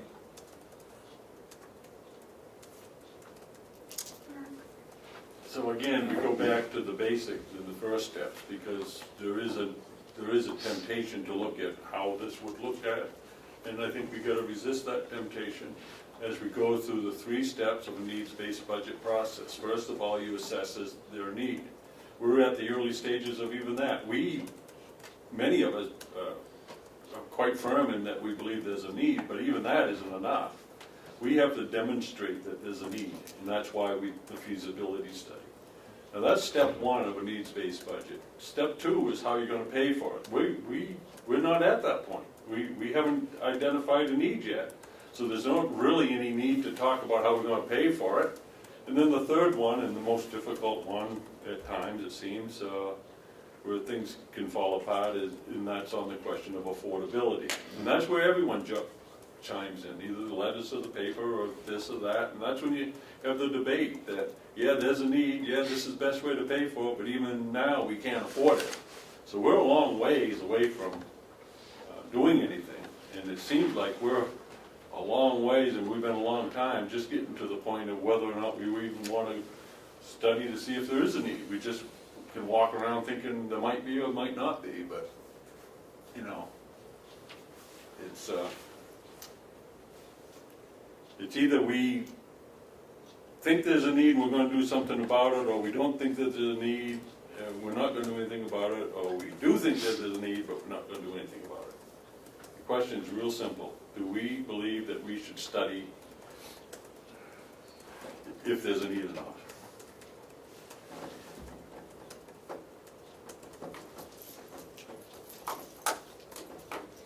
I still believe that if you're going to do a survey and you take into consideration the Alzheimer's and the memory care, you're going to influence your numbers. Part of the question that'll be asked is, assisted living comes in with at different levels. Actually, there are 2 different licensure levels within the state, and memory care is almost a 3rd component. We're discovering that we take into nursing many residents who could be easily supported in a much less expensive assisted living memory support, and that's going to be common with new development. Whether that makes sense for us or not in this area, we don't really know. Do we have, are there enough people that would be desiring to move in? We don't really know. That's part of what the feasibility study would determine. Then, whether that would make sense, even if we determined there was a need, does it make sense for the county or anybody else to get involved in it? Well, that's a separate question for a later date. But we're still at the basic question of whether or not that's even needed.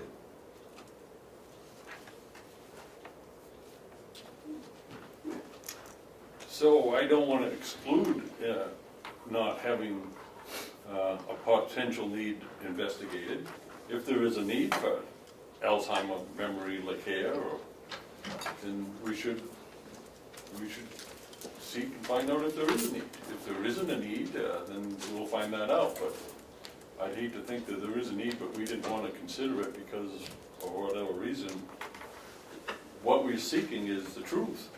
Factual information about what is the need. You know, whether it's Alzheimer's and memory loss or whatever it might be. We need to get a handle on the need and the extent of the need. I know that there's a need, I don't know the extent of the need. And when I hear that in the next 18 years you're going to see an increase in that age group of 129%, we're going to see all kinds of needs coming. And that's what this whole thing's about, is preparing for the future That's right. and That the was one future thing- of the elders. That's what we found valuable with the Morrison project and actually the other two projects I'm working on as well, is that, you know, what does the future need? Because that does make a big difference.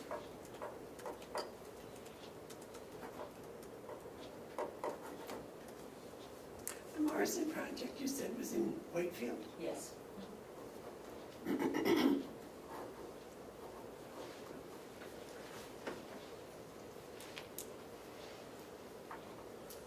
Madam Chairman, we have a motion on the floor. I don't want to table this, but if this motion dies, I am going to make another motion. Are you moving the motion?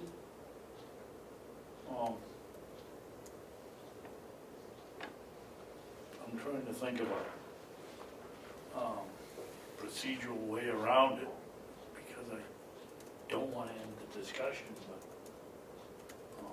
Offer an amendment to the motion on the floor. I'll make a motion, an amendment, Madam Chairman, that we postpone this to a time certain, which is the first item of next week. So your motion is to make it a special order of business. Special order. I'll second that. Discussion? Yes, David? I just, this in no way means that I'm for or against it. I just want a week to think about what we've heard today. This is really the only discussion we've had on your in-depth discussion on your proposal.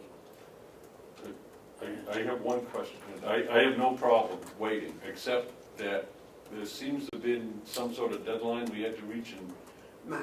February or March. I mean, what does a week do?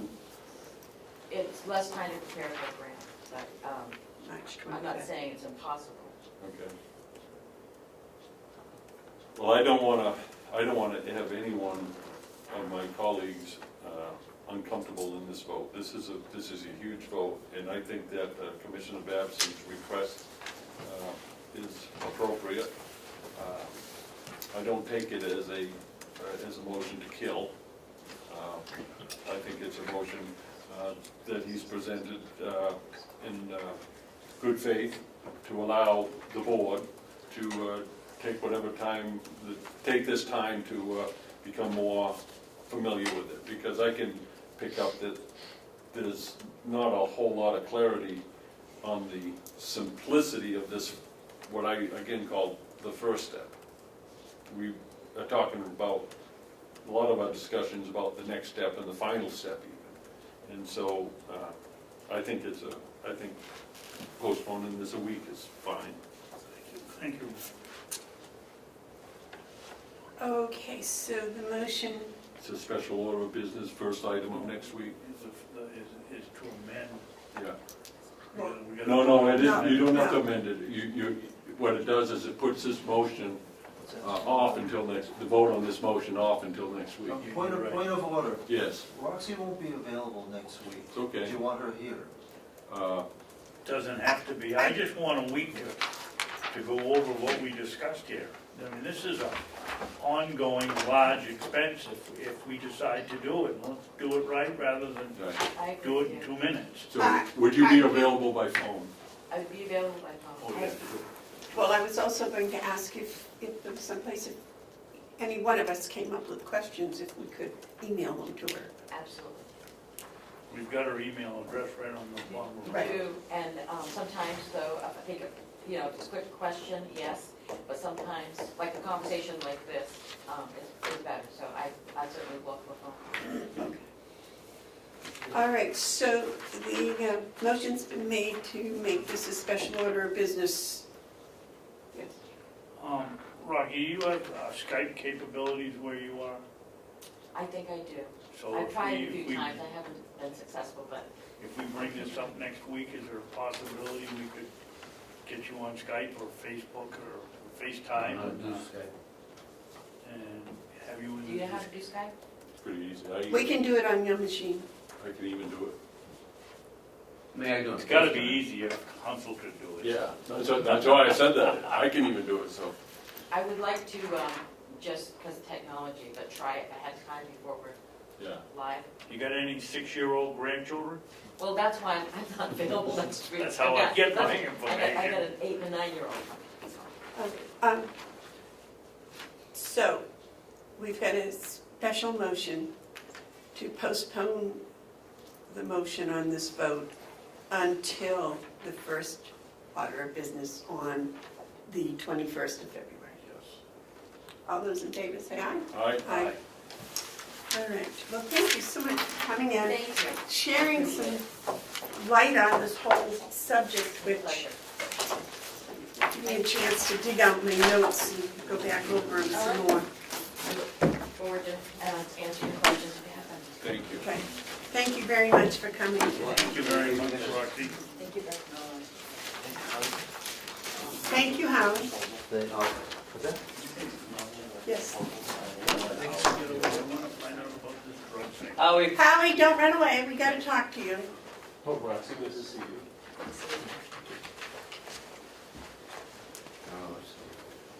David's got a drug problem. Well, no, that didn't sound right, did it? I'm sorry. No, I just wanna know, Howard coming along, you got the proposal.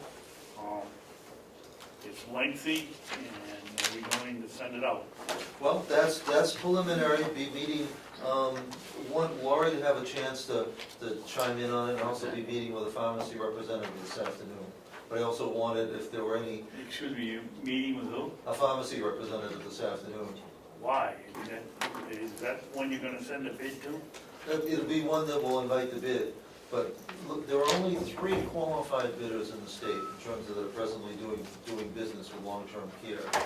And so looking, quite frankly, looking to see if there's anything we can do, not to favor a bid towards a particular bidder, but to try to gain insight into the bidding process. How can we tighten up the process? Well, I'd be very careful. If I heard from the other two, I'd make sure I bent over backwards to listening to them too. Oh, no, in fact, they have all been knocking down the door for the last 2 years. So it's Preferred Pharmacy, it's Farm America, and Omnicare are the 3 players.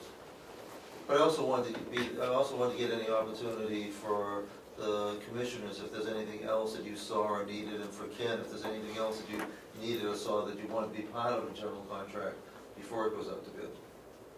You're meeting with all 3 of them? Just, well, Omnicare we're in constant contact with. Farm America, Preferred Pharmacy has had a change in their service reps, so we haven't heard from them in a while. So today is Farm America's turn. You must have a better connection with Omnicare than we do. Well, the pharmacist comes once a month, so from the How, The why clinical can't you sit this guy down and say, look, you either answer us or you're out of here? well, I mean, this is, I'm not gonna say it on the television. that's what we're doing. We're chasing this, we've been chasing this guy since on bills from 2014. Get him in here, tell him he's either gonna have the president of his COE from his company respond to us, or they're out of here. We found out yesterday that their vice president that supervises our account is no longer with them. So That's not our doing. Oh, We no. got a bill for $9,000 that we shouldn't be paying. Well, we haven't. And, yeah, we're but not. we can't get anybody to talk to us. Well, why don't we just make a motion that we Not pay it. we do not consider that bill to be valid. Madam Chairman? Yes.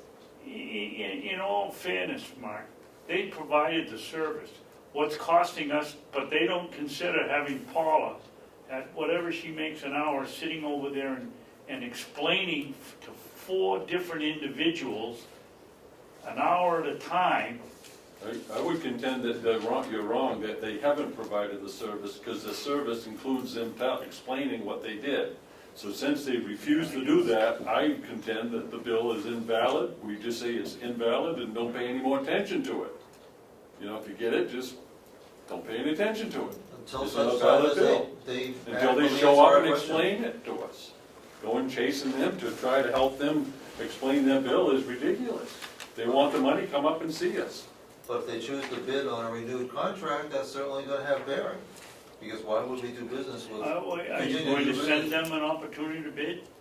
I think we should. That doesn't mean, So Why? why don't we bar them that's, for being non-responsive? that's well within your right to do so. Well, I'm willing to support that, Go along with that one. that they be barred, that we consider their bill, and make that in the form of a motion. They will not be invited. That we deem their billings from 2014 to be invalid, and due to their non-response to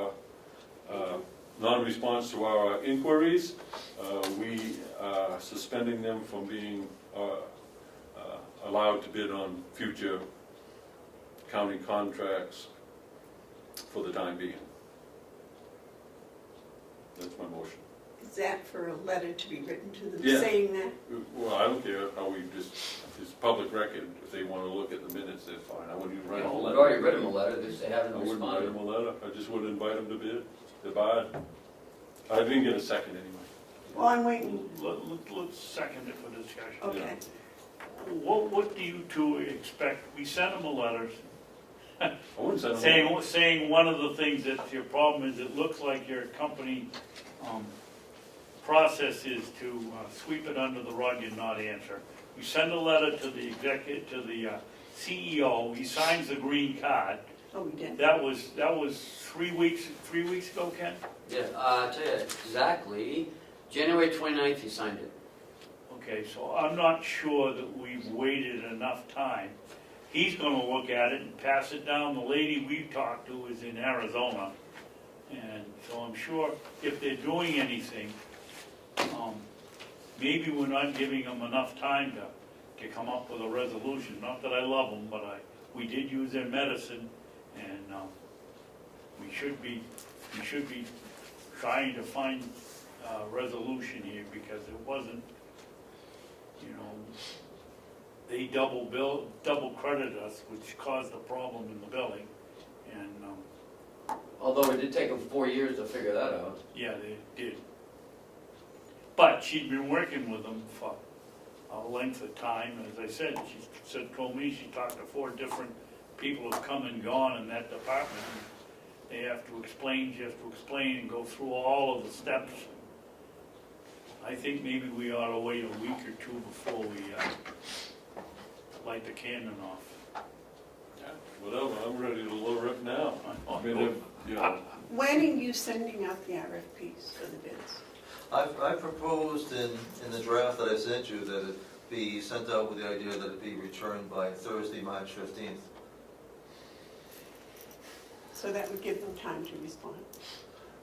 Or we could send them out a bid, and when they get it in here, certainly we could talk about whether we're gonna even. do you have on that thing that the commissions have the right to reject any and all bids? Well, let's see. Oh, yeah. I do, but I want to read to you exactly what the language is.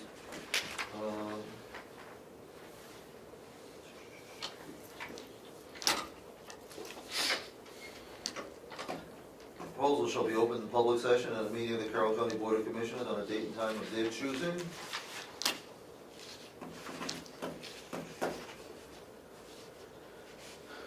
Let's see.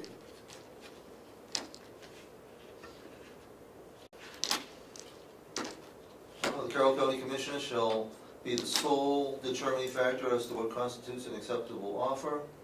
The County Commissioners reserve the right to waive minor irregularities and to reject any or all proposals or to accept any proposal that it shall deem to be in the best interest of the county. Okay. So I'll withdraw my motion. And I'll withdraw my second. Send out the thing to CVS and All of them. give them a chance to respond, and And if they come in and they got, But it will not obligate you in any way, because you have full Right. discretion for what you deem to be in the best interest.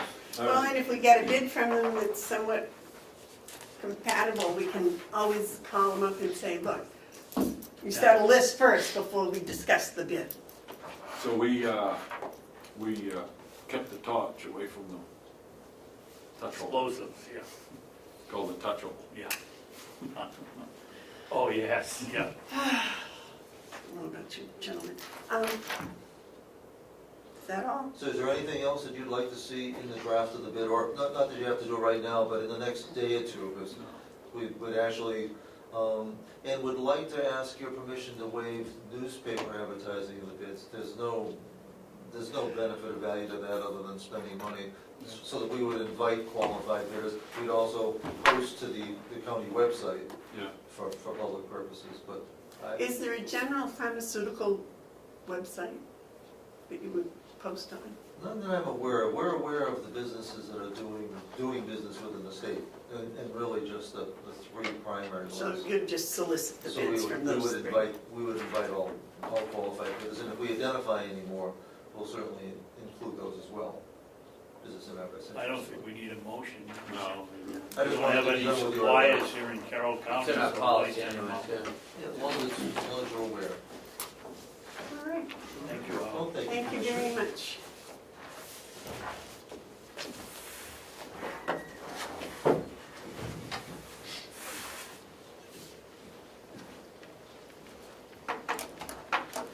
I think that's everything that was on the agenda, isn't it? I need, more signatures on this Comeau meter. You only signed one. Sorry. If we could sign,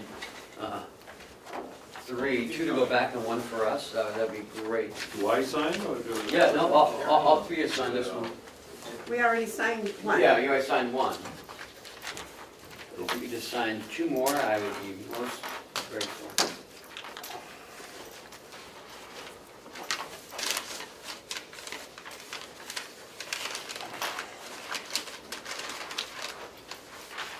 Did the Head Start say when they would like to finalize anything? No, we didn't get to that. Is this from, is this another? Yep, I need to sign that again, so we can. No, this one, I'm sorry. You want me to sign this one? Sign that one, and then this one, no, that's what the date is. Oh, you're right in the date, thank you. We're both confused. Okay, so I've signed one, now I've signed Two, two. and then you're signed one more, it'll be three. So we have a copy as well. Here's one for you.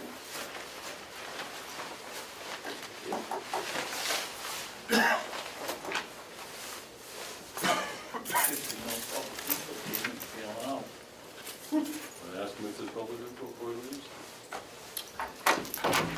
Oh, thank you. Dayton, the chicken bill came out of committee. Yes, Um, I'm interested in a lot of stuff. So, I talked to Roxy and she just gave me a good idea of what she's trying to do, and so next week, we'll find out if you guys wanna do it.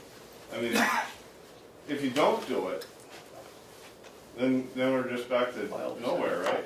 Right. Why was it? I would have to put out another bid, and look for another person to do it. I don't know what we'd be.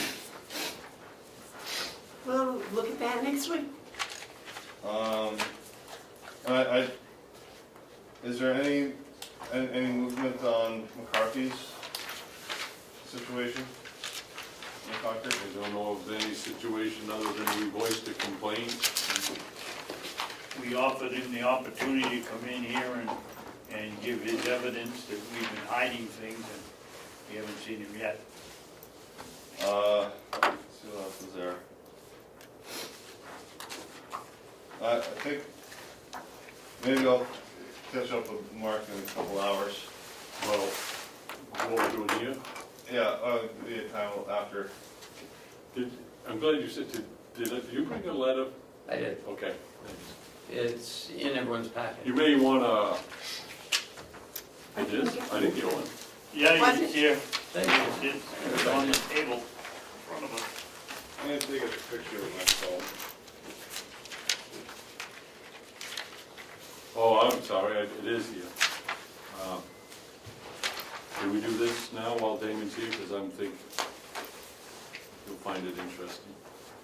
I didn't know if that came up under commissioners' comments or, I'm just thinking of his time. Thank you.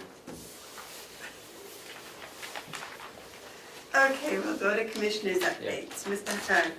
Commissioner Hounsell, you had something? Yes, I sent this to Ken and he printed it off, and I'll give you my copy here if you want it, Dayton. But I'm requesting the following. In that the Eastern Slope Airport Authority is reconstructing its bylaws and board members' expectations, and further being that Carroll County has no monetary, quote, skin in the game, it is my advice to the commissioners that we relinquish our seat on the Eastern Slope Airport Authority at this time and for the time being.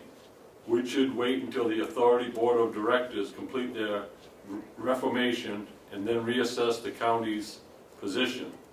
I am in full support of the mission of the airport and happy to express my personal confidence in the integrity of its executive board. I caution you not to believe the one-sided reporting that has appeared in the paper. Then I go on to say it would be great to have a letter, Commissioner Bevard could sign relinquishing our seat on the board of directors in the event the commissioners agree with my position.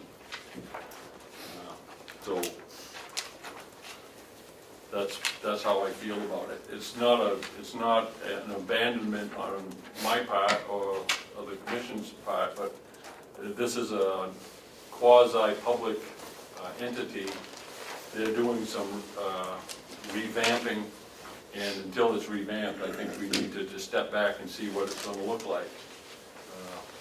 One of the things they're asking for is confidentiality on its board members, and that kind of comes up against RSA 91A, the right to know, that where I as an elected official cannot sign a confidentiality agreement that is in conflict with the right to know law.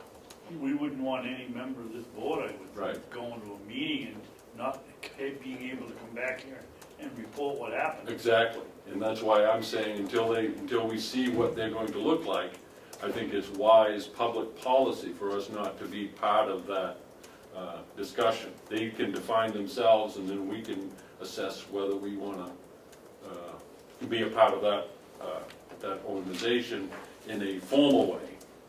That's different than being supportive of what they're doing. It's being part of the board of directors. So they asked you to sign a what? What they're doing is, they haven't asked me to sign anything. What they're doing is they're reforming the bylaws and reforming their activities. And they're discussing what to do with the board of directors as it pertains to a code of ethics. And there's talk about wanting to keep certain things confidential. I don't know what those certain things are, but when I hear an expectation that they may want board members to sign a confidentiality agreement, then I'm out, because I'm not doing that. That's contrary to transparency from my position. I can understand what they may like to, because they're nonprofit and they can do that, but we can't do that. Right, David? I have two questions. Number one, I don't want to be any part of an organization that's taking taxpayers' dollars and then not going to tell the taxpayer what they're doing with it, which is... And to that point, we haven't put any Carroll County money into this at this time. So I think it's important to let them redefine themselves. I really see it as a growing spurt. They're doing things, and the model that they had before isn't conducive to growing the airport. My other question is, when they redefine their responsibilities, who gets to vote on it? I don't know. The selectmen in each town I is don't know. contributing? I don't know. I can't answer that. And that's why I want to step back. I'll second Commissioner Hounsell's motion to,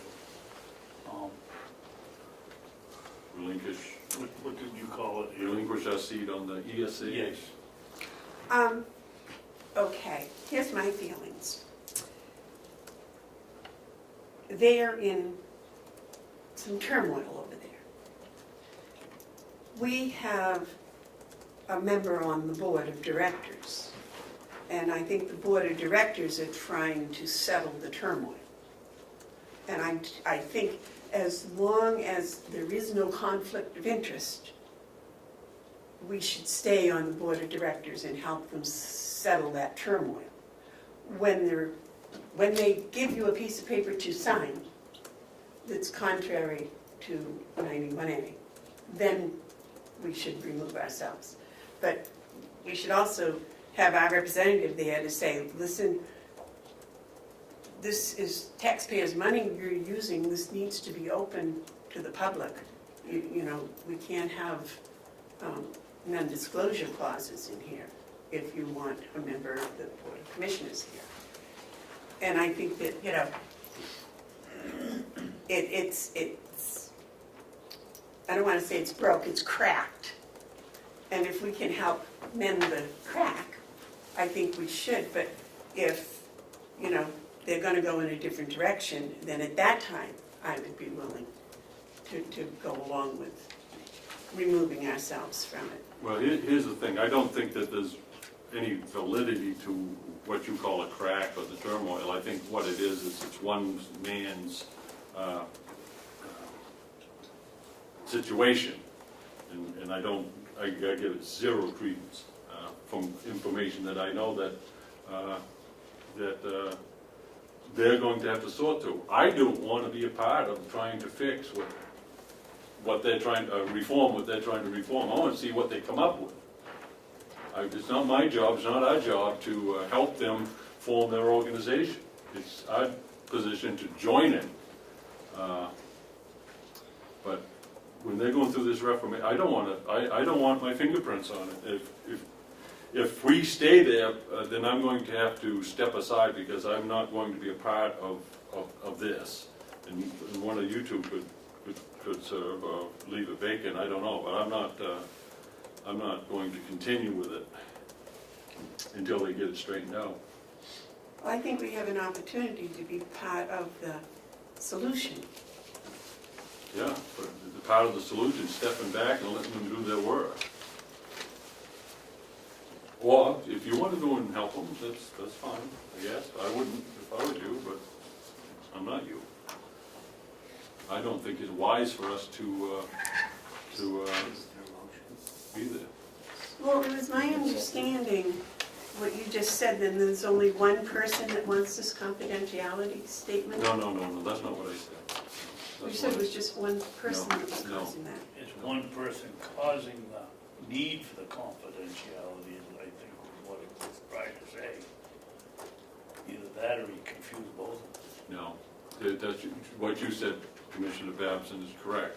What I don't want to do is be a part of jumping through a hoop meant to stave off criticism. It's my feeling is you confront it, but that's not. I don't even want to talk about that. I can tell you, I can report to you, based on what I know, that there is no validity to the complaints that have been made against the second executive board. Absolutely none. All right. What we do know is that the executive board is in an attempt to streamline things and make things easy to understand, is revamping their bylaws, and part of that is putting certain restrictions, perhaps, on putting restrictions that are perhaps in conflict with RSA 91A. And until they're done, I don't think it's wise for an elected official to be a part of it. It has nothing to do with the turmoil. So is it the executive board that's making these new rules, or is it the board of directors that's making the new rules? Executive board proposes and the board of directors disposes. So executive board brings it to the full board. And those people who show up, if there's a quorum, there's about 28 members on the board, but only about 12 show up. So they get problems, you know, minor problems that they're addressing through their bylaws. David, do you know why we got on the board to begin with? I asked. We were, David Sorensen was on the board. They invited him, and he's still on. He represents the town of Eaton. So we put him on, Right. or they did, I wasn't. No, they sent us a letter asking us to appoint someone to the That's board. right. Because we have a seat, I mean, That's so does Oxford County. It's- That's right. Well, I just hate to just abandon them because there's some controversy. I don't see it as abandoning them, I see it as kind of stepping aside, letting them fix, and then be ready to come back to help them when they get things lined up. It's, you know, it's like, So you don't think you could be part of the solution? I hate it that you put it to be that way. I mean, being part of the solution is a sentence. Stepping aside so that they can get the house in order, I would contend as being part of the solution. They don't need me over there telling them what they can't do. It's, you know, they're gonna do just fine.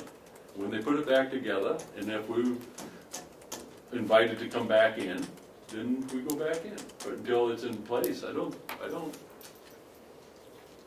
think it's good public policy for elected official to be on something that's in a state of change.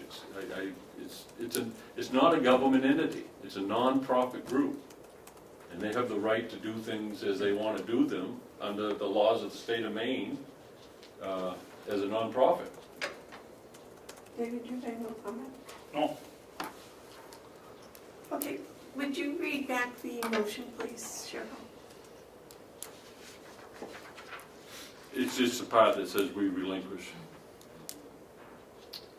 We relinquish our seat of the ESAA at this time and for the time being. Yes, period.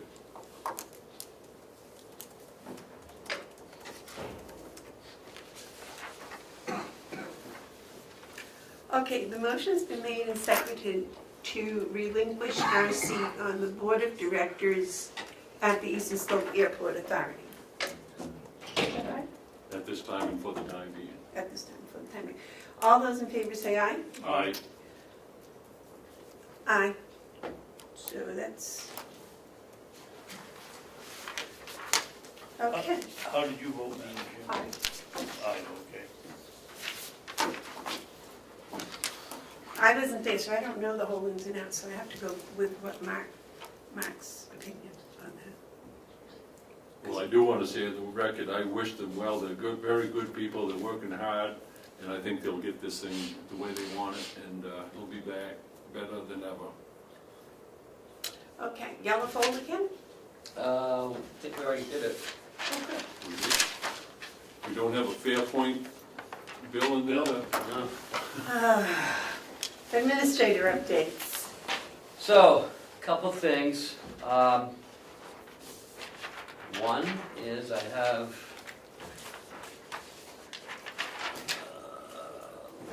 White Horse report.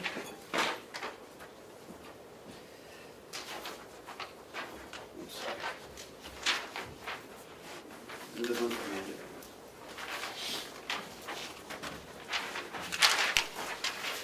So they've actually found a place in North Conway, and they're in negotiations with the tenant.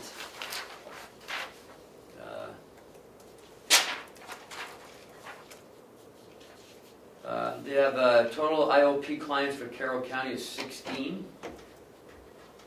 9 in Conway, 6 in Effingham, 1 in Freedom, 1 Madison, 1 Moulton Borough, 21 Ossipee, 5 Tamworth, 3 Wakefield. So they have a total of 49 in their program and 16 in the IOP.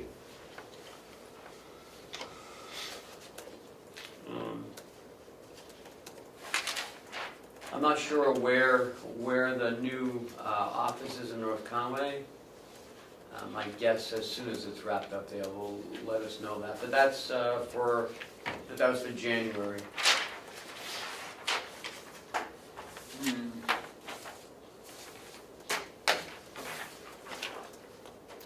This is January's. Yeah. And when it says that, Yeah. when it says that this is an invoice, don't we have a payment schedule that we're doing? Don't we pay them? Yep, but they have to send an invoice in order for us to issue the check. And Do I we sent pay them- them, do we pay them monthly or Yep, quarterly? monthly. Monthly. Yep. Because I thought Yeah, we last, work quarterly, but remember they came in sure, and asked us to change it to monthly, and we do that for other outside agencies. sure, okay. Just all right. made it easier for them. Yeah, Yeah, yeah. yeah, I had Your forgotten cash that flow. part. So is this $62.50, $6,250, is that in line with the cash flow of what we would be doing in a 12-month basis?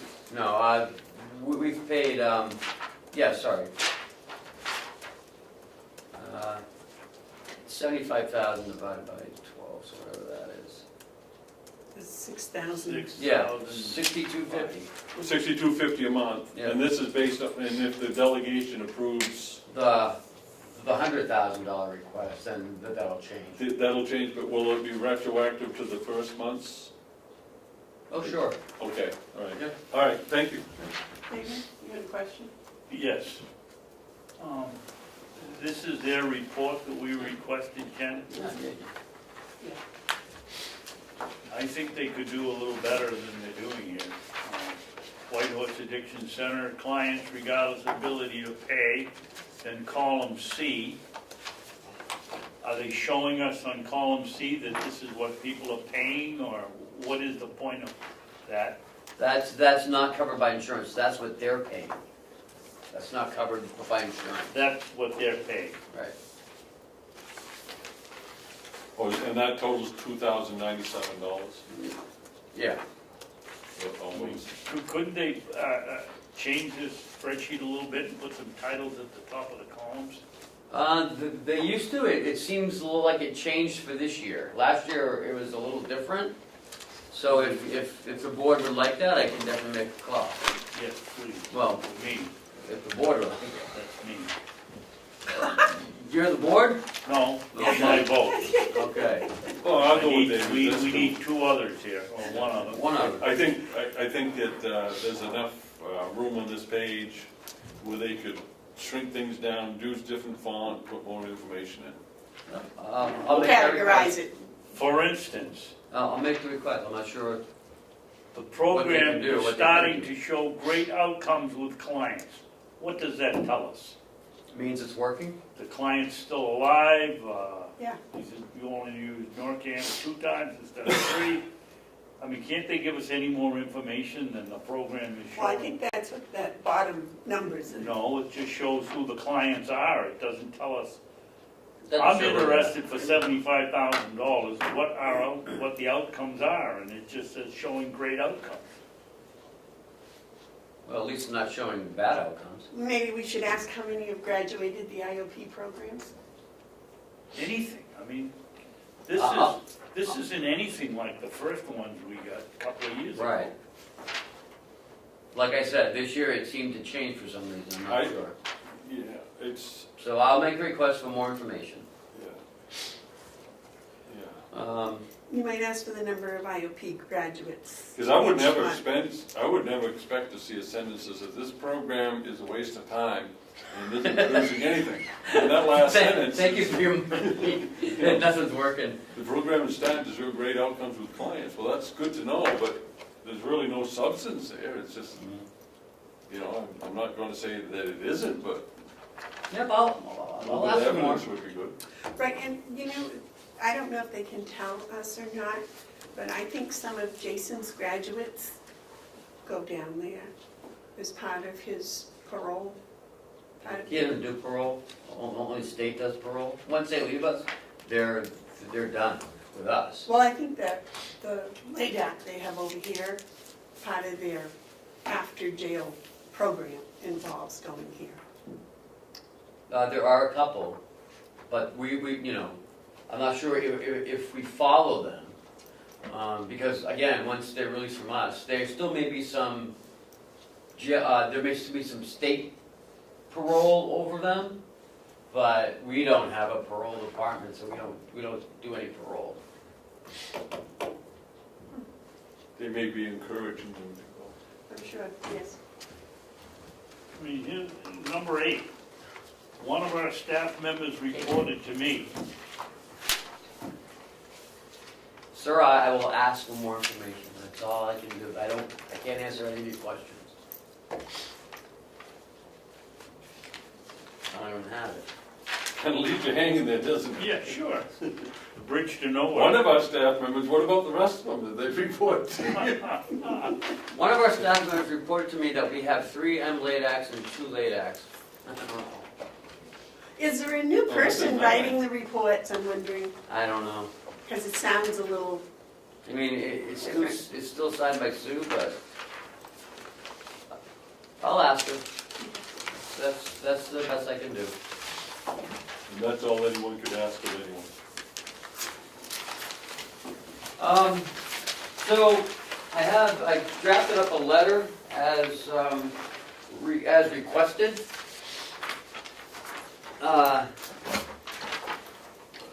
Because we talked about RSA 29.8 last week about paying the funds with last year's and this year's, and in reviewing it again yesterday, you really should read the law because it's very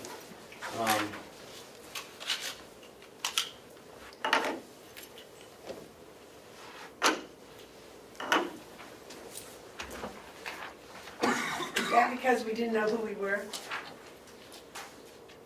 What? You just put out our signs, is that because? No, I just saw them over there. I don't know who moved them.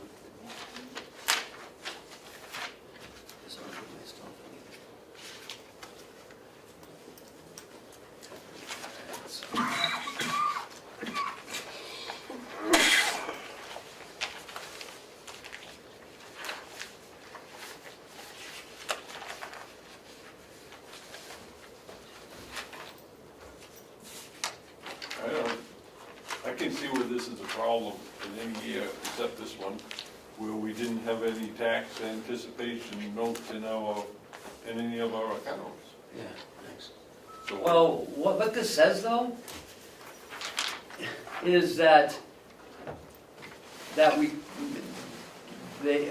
county treasurer, upon order of the commissioners, with the approval of the county convention as required 2998, may incur debt in anticipation of the receipt of taxes for the financial year in which the debt is incurred. Such funds may be used to pay maintenance and operating expenses incurred during the current financial year. So currently we don't have any approval for any funds. Because we haven't needed them yet. No, we don't have a budget yet. Were you telling me that some counties have, first of the year, the delegation gives them permission to spend money? Yes, and that's what I tried to do this year, and they said, yeah, we don't have to. Well, you do, because we don't have, What is that called? it's called an appropriation. I know that, but I mean, continued resolution. Yeah, continue. That's it. I need someone sharper than any of us to tell us what this thing means. in this section, maintenance and operating expense shall include all appropriations approved by the county convention for the current financial year. Well, they haven't approved any appropriations. So I wrote this letter looking for some assistance from the chairman of the delegation, and because we have invoices coming in after December 31st that we pay in 2018, but were incurred in 2017. Also, I need the TAN request needs to be noticed in the paper. That didn't happen last year, so I'm asking for a request this year. So we got to remember to put it in, because our bond council won't approve the TAN. We still have line item transfers pending, and they need to vote on the special account to purchase her copier. All right. You know, I think we agree. We know what the intent of the law was. Not that that's what it may say, but we know what the intent is. But I do think that we need something on the 1st of January that says we can spend money in the account for something that we incur on January 1st. Because I don't think we have had any permission to do that yet. So I think that's important. I mean, it's an understanding, But, apparently, but no one's ever said it. David, you've been at this longer than we have. Well, I disagree with Ken. Ken talks about the mixed funds, and maybe he's got a point, maybe he doesn't, but certainly we pay back our TAN's money on December 18th. And as far as I'm concerned, that money, But but it doesn't even talk about the TAN I know that's in what the I was first gonna couple say. sentences. This is talking about any money. I don't know, that's why I suggested that we write a letter to Mark and at least get, see if we can get some guidance from the delegation so that every single meeting, we're not arguing about RSA 28, whatever it is, and giving some of the delegation members the opportunity to go on and on and on about how we pay our bills. We gotta pay the bills. We don't wanna create a cash flow problem. To me, it's simple to pay the bill, and when they pass the budget, then you have a new budget. But the law does say that we can include all appropriations approved by the county convention for the current fiscal year. Well, for 2018, we have no appropriations that were Correct. approved by them. So, either they send us a letter saying, yeah, we approve them all temporarily, or give us a continued resolution or something. Mark? I think you gotta have the conversation, but I think one thing we also have is precedent.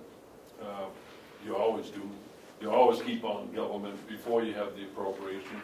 Towns do it every year to, I believe there's a provision of law that allows that you can continue spending until the town meeting appropriates the money to a certain level. So I don't think there's a real urgency that they have to approve any appropriation or that we have been doing anything illegally.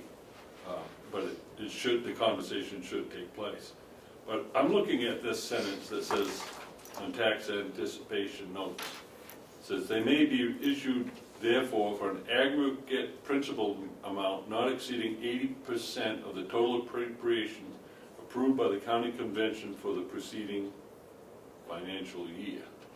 My understanding of that sentence says that we can seek a TANs now and no more than 80% of the total appropriation of last year, which would be, 24 million, 24.8. but And we only need whatever 17. we, up to, but it's up to, but my reading of this is we have authority now to get a TANs. Yeah, it doesn't make sense, because down somewhere in this, it says you gotta get the permission of the delegation, and yet this sentence says we can get up to That's what I'm 80%. saying. Well, that goes back up to the beginning, where with approval of county convention, in accordance as 29A, which we don't have that. Well, I do. We have A, B, Oh, I don't have 20. that we may incur debt with the approval of the county commission in anticipation of the receipt of taxes for the financial year in which the debt is incurred. That's the team. Okay, That incurred debt is the okay, team. so that sentence right there takes away the precedence.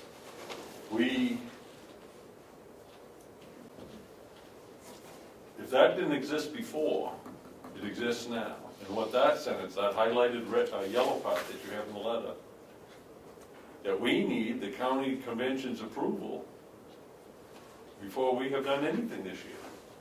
That's why I'd asked them for Yeah. that thing in And that would be the continuing resolution. So this is, You already sent them that letter, right?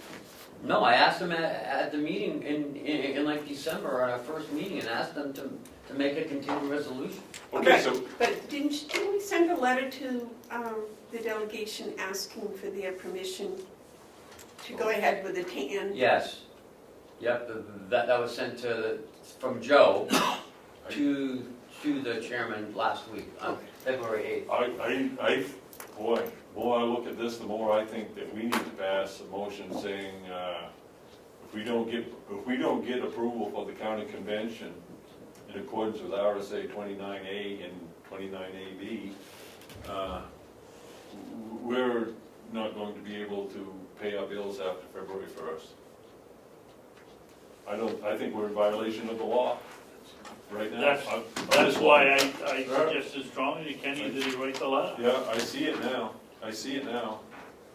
This law that went into effect in July Yep. of last year,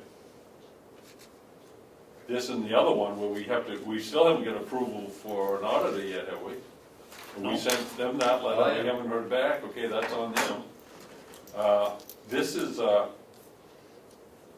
is telling me that we're not in compliance with the law on anything that we've done after January 1st as far as spending money. Well, that's why I said they made no appropriations. We can- Before, under precedent, before this law, they didn't have to because we had the precedents. Now, this is saying we have to stop. I wonder if the other counties know this. Yeah, Belknap votes for a continuing resolution at their delegation meetings. I think without a continuing resolution, We shouldn't be paying bills. no, I think you're right.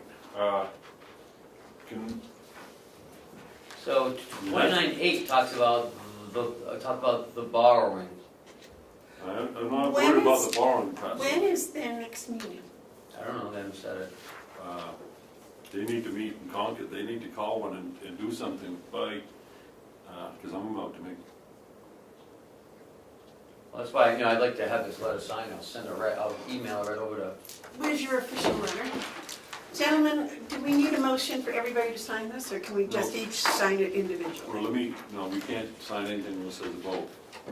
But I have another motion, that's not a motion on the feet. Oh, yeah.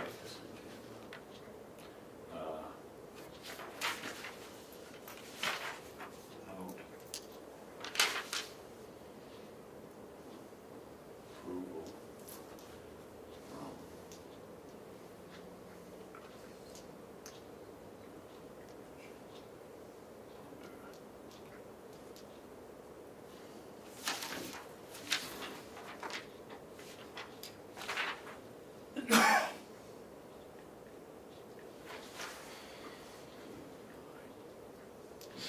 A, B, D, commissioners. Cannot.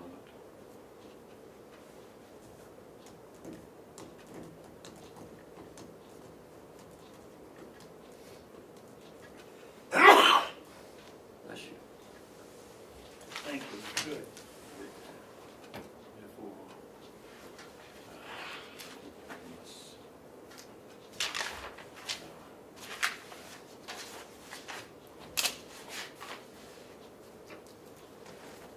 is fourth to,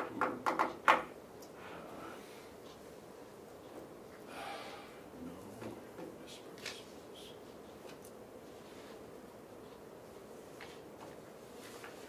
Gonna run out of paper there, Lefty. Okay, I'll give a stab here. I move that without approval from the county convention under RSA 29A small b, the commissioners cannot expend funds in fiscal year 2018.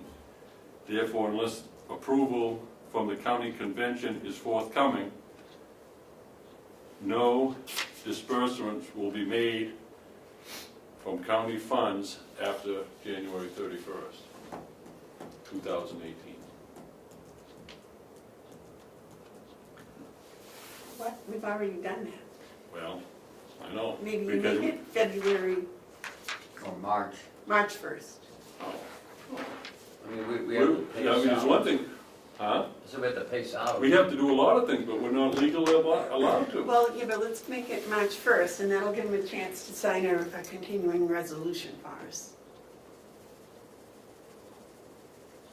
Because the last thing we want to do is to hold up people's payroll.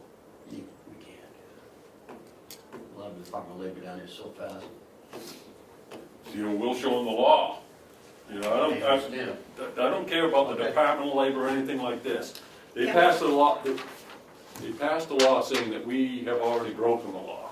And I'm not gonna go another month. I think, you know, in all rights, we should stop today. Once you find yourself breaking the law, you stop breaking the law.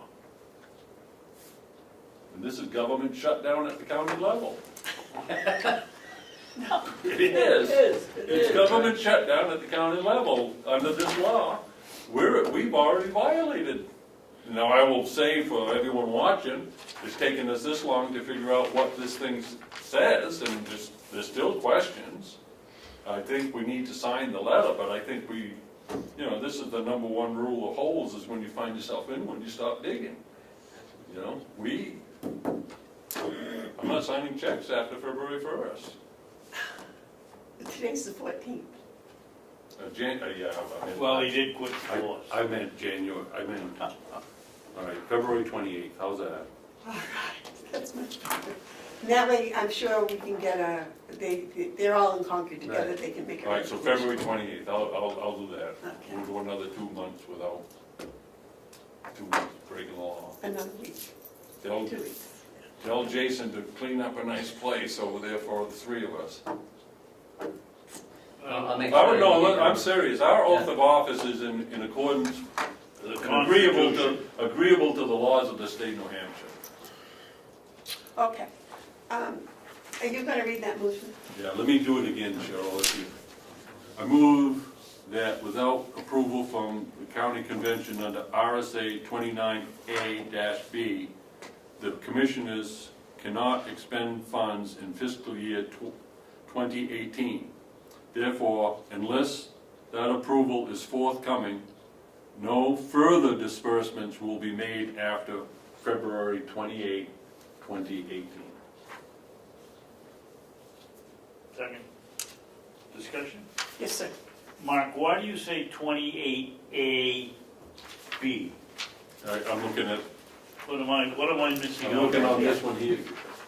This one that says, you gotta have appropriations, Yeah, and we have no appropriations for this So what's year. it, so what's it, 29.8A, is that what you said? yeah, he said 21A-B. 29-8. Oh, eight. Eight. Not Okay. 8, 8 dash lowercase b. Sorry about that. My tongue got in front of my eye teeth and I couldn't see what it was saying. Got in front of my eye teeth? And I couldn't see what it It's was a saying. joke, Ken. I was trying to grasp it. It's about, I get it.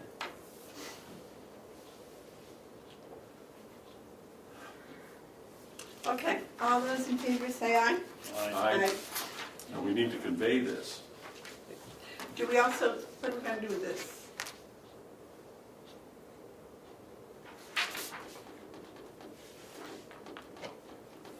I think it's a letter that should go with the other, there should be 2 documents. I was just thinking that, We should send this, yeah, and you should write a letter informing them that we passed that a motion. motion, yeah, okay, So what do we, and I can sign the it. motion's part of public record. I'll make a motion that we sign this letter to Chairman McConkey dated today's date. One question? Seeking information, seeking, A resolution. clarification, Oh. resolution. I'll second it for discussion. Okay, David? If we're gonna send this and it's about finances, I would suggest we drop also to the outcomes of tracking out of this letter. Maybe that's a different one. Oh, I'm sorry? somehow work in, I changed that, somehow work in the first one that only makes a difference here. TAN request from the treasurer must be noticed as a TAN's request. And take out the rest from also to the end of tracking. Because we want to, this is about paying the bills, not a request from the registry of deeds for. Well, these are things that they also have to address in their meeting. But I agree with Commissioner Babson. I would stop this letter at the December 31st date. Okay, And that also be a different communication. okay. Is that what you're talking about? Yes. Yeah, Actually, that also, can't that be, that could be a new letter. email, well, I was thinking it could be emailed. It didn't have to be. Yeah, that could be an Phone. email. Yeah. Alrighty, Yep. alright. But I think the signature on that first part, and I won't be here, but you can use my stamp on the Okay. letter. Somehow we've got to get across to the delegation that they have to send a TAN's request from the treasurer must be noticed as a TAN's request. Oh, that's got nothing to do with the delegation, that's us. Right, that when we put the notice in the paper, that it needs to be stated that there will be a request for TANs. Right. You also put CC Treasurer Joe Costello on this and also on the other letter. So you're gonna cut this letter off Yeah. after December 31st, 2017? And then I'll just send an email to Chairman Yeah, McConkey. this is yours, so. Like this? And so No, you we're not cut it doing off. anything. No, we're not doing one, but you can throw it away. So Cut this this out. is going to be email. And this is end. Okay, my last thing is, I spoke to John about his contract, and he'll have it updated and ready to go for next week, so you can sign it next week. Okay. That's it. Any other commissioner updates? I get 4. Yes, sir. They're all tied to the same thing. Okay. Ken, I'd like to see you, when I first get on, you came out with an organizational chart, and I love organizational charts, but I know this has been quite a change since then. Could we get a list, an organizational chart, and a list of all the different positions that we have? Can you update that organizational chart? Yeah, And the other thing I had is a question, do we have job descriptions prepared for every employee? yes. And the third one is, have they all signed them, the ones that need to sign? Yes, that was part of the, I just want to make sure that we're doing. most are, let me just make sure that, before I say yes. Yeah, I don't need an answer now, just, I'd like to see how that's, Yep. I'd like to see that they're all signed. Yep, And the fourth one, and this is the most important one, are all employee files, full-time and part-time, Department of Labor compliant? yes, All of them? absolutely. All the signatures that we need We've from gone every? through all that, yes. We've gone through every one of them, All of them. all of them. Well, except for, Almost all of them. yeah. So we need to make sure that we have all of them on place as fast as we can. Because that's not an option. We have to Except be, one that's not, yeah. all right, so we need to be Department of Labor compliant. Okay. And what is your fourth one? That What was it. the fourth one? Organizational chart, job description signed, all employees' records, Labor Department compliant, what's the fourth? No, job descriptions was one. And job descriptions are signed was the second, was Was the another. third? So you're, First of all, you want me to waste my ink on writing the signed one? Yeah. It isn't Well, good enough job description. you waste signed. your ink, I waste your ink, you waste my time. Okay. We're even. Oh, my. All right, do you have any commissioner updates, Commissioner Babson? Only that I straightened out, the problem with Hale's location and the assessing.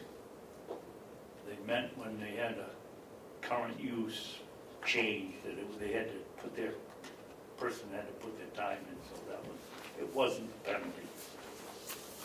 The other thing is, Spectrum. I don't know what we're gonna do, but we can't get any calls back. I don't know how to get hold of DirecTV.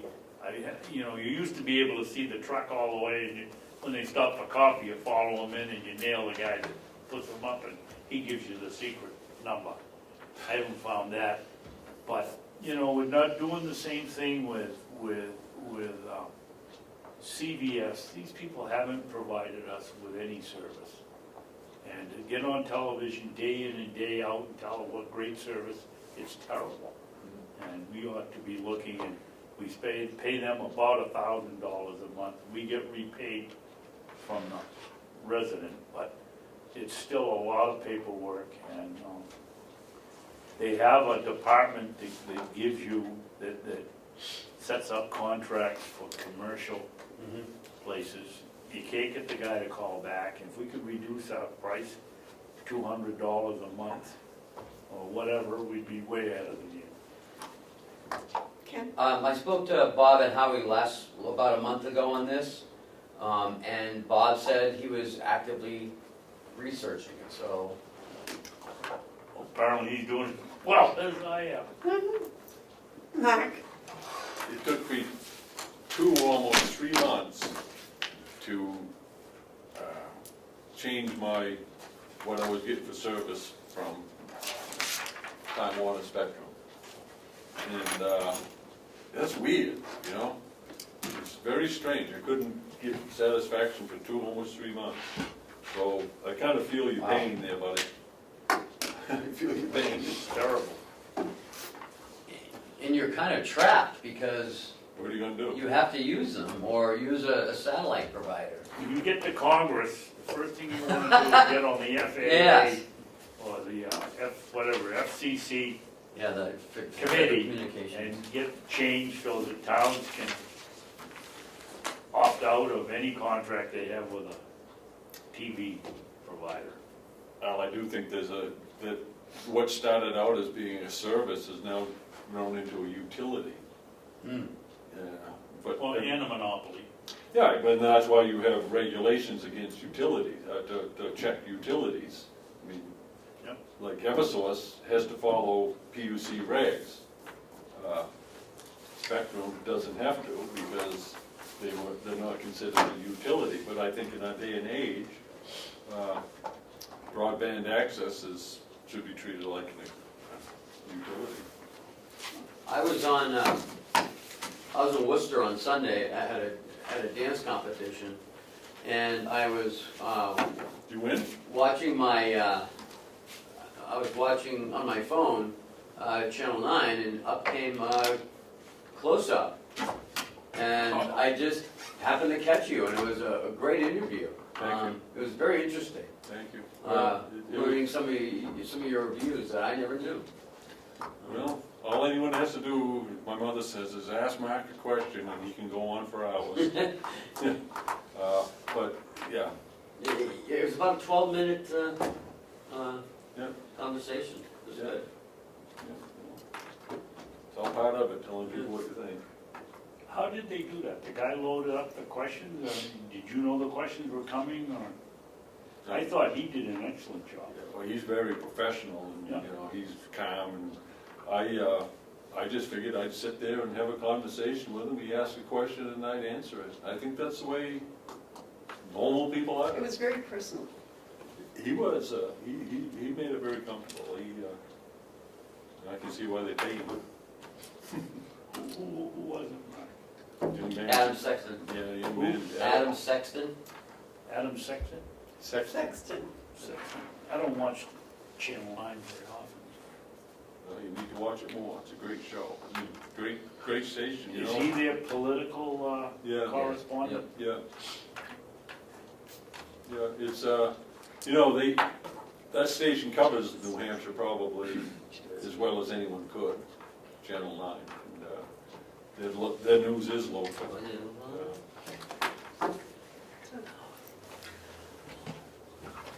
Well, and nice job, and neither David nor I got to go Saturday night, so. Madam Chairman, Yes. shall I make a motion for a non-public? That would be nice.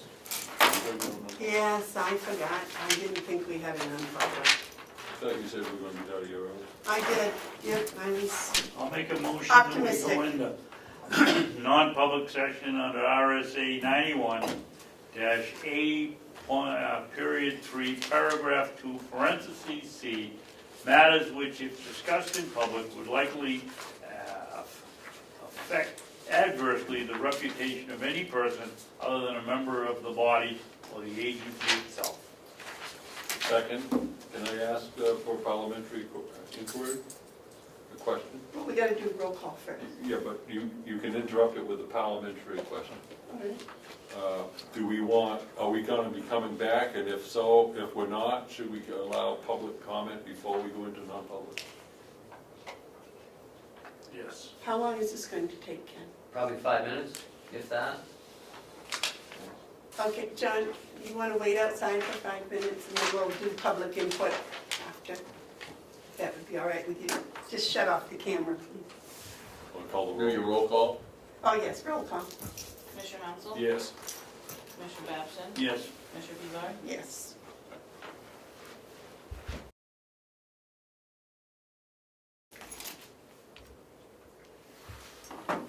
Public input? I'll wait a motion to adjourn. So moved? Second? All those in favor say aye. Aye. Thank you. We are adjourned. So the next week, the first item has to be the special order of business? Yep. Yep. Is that how I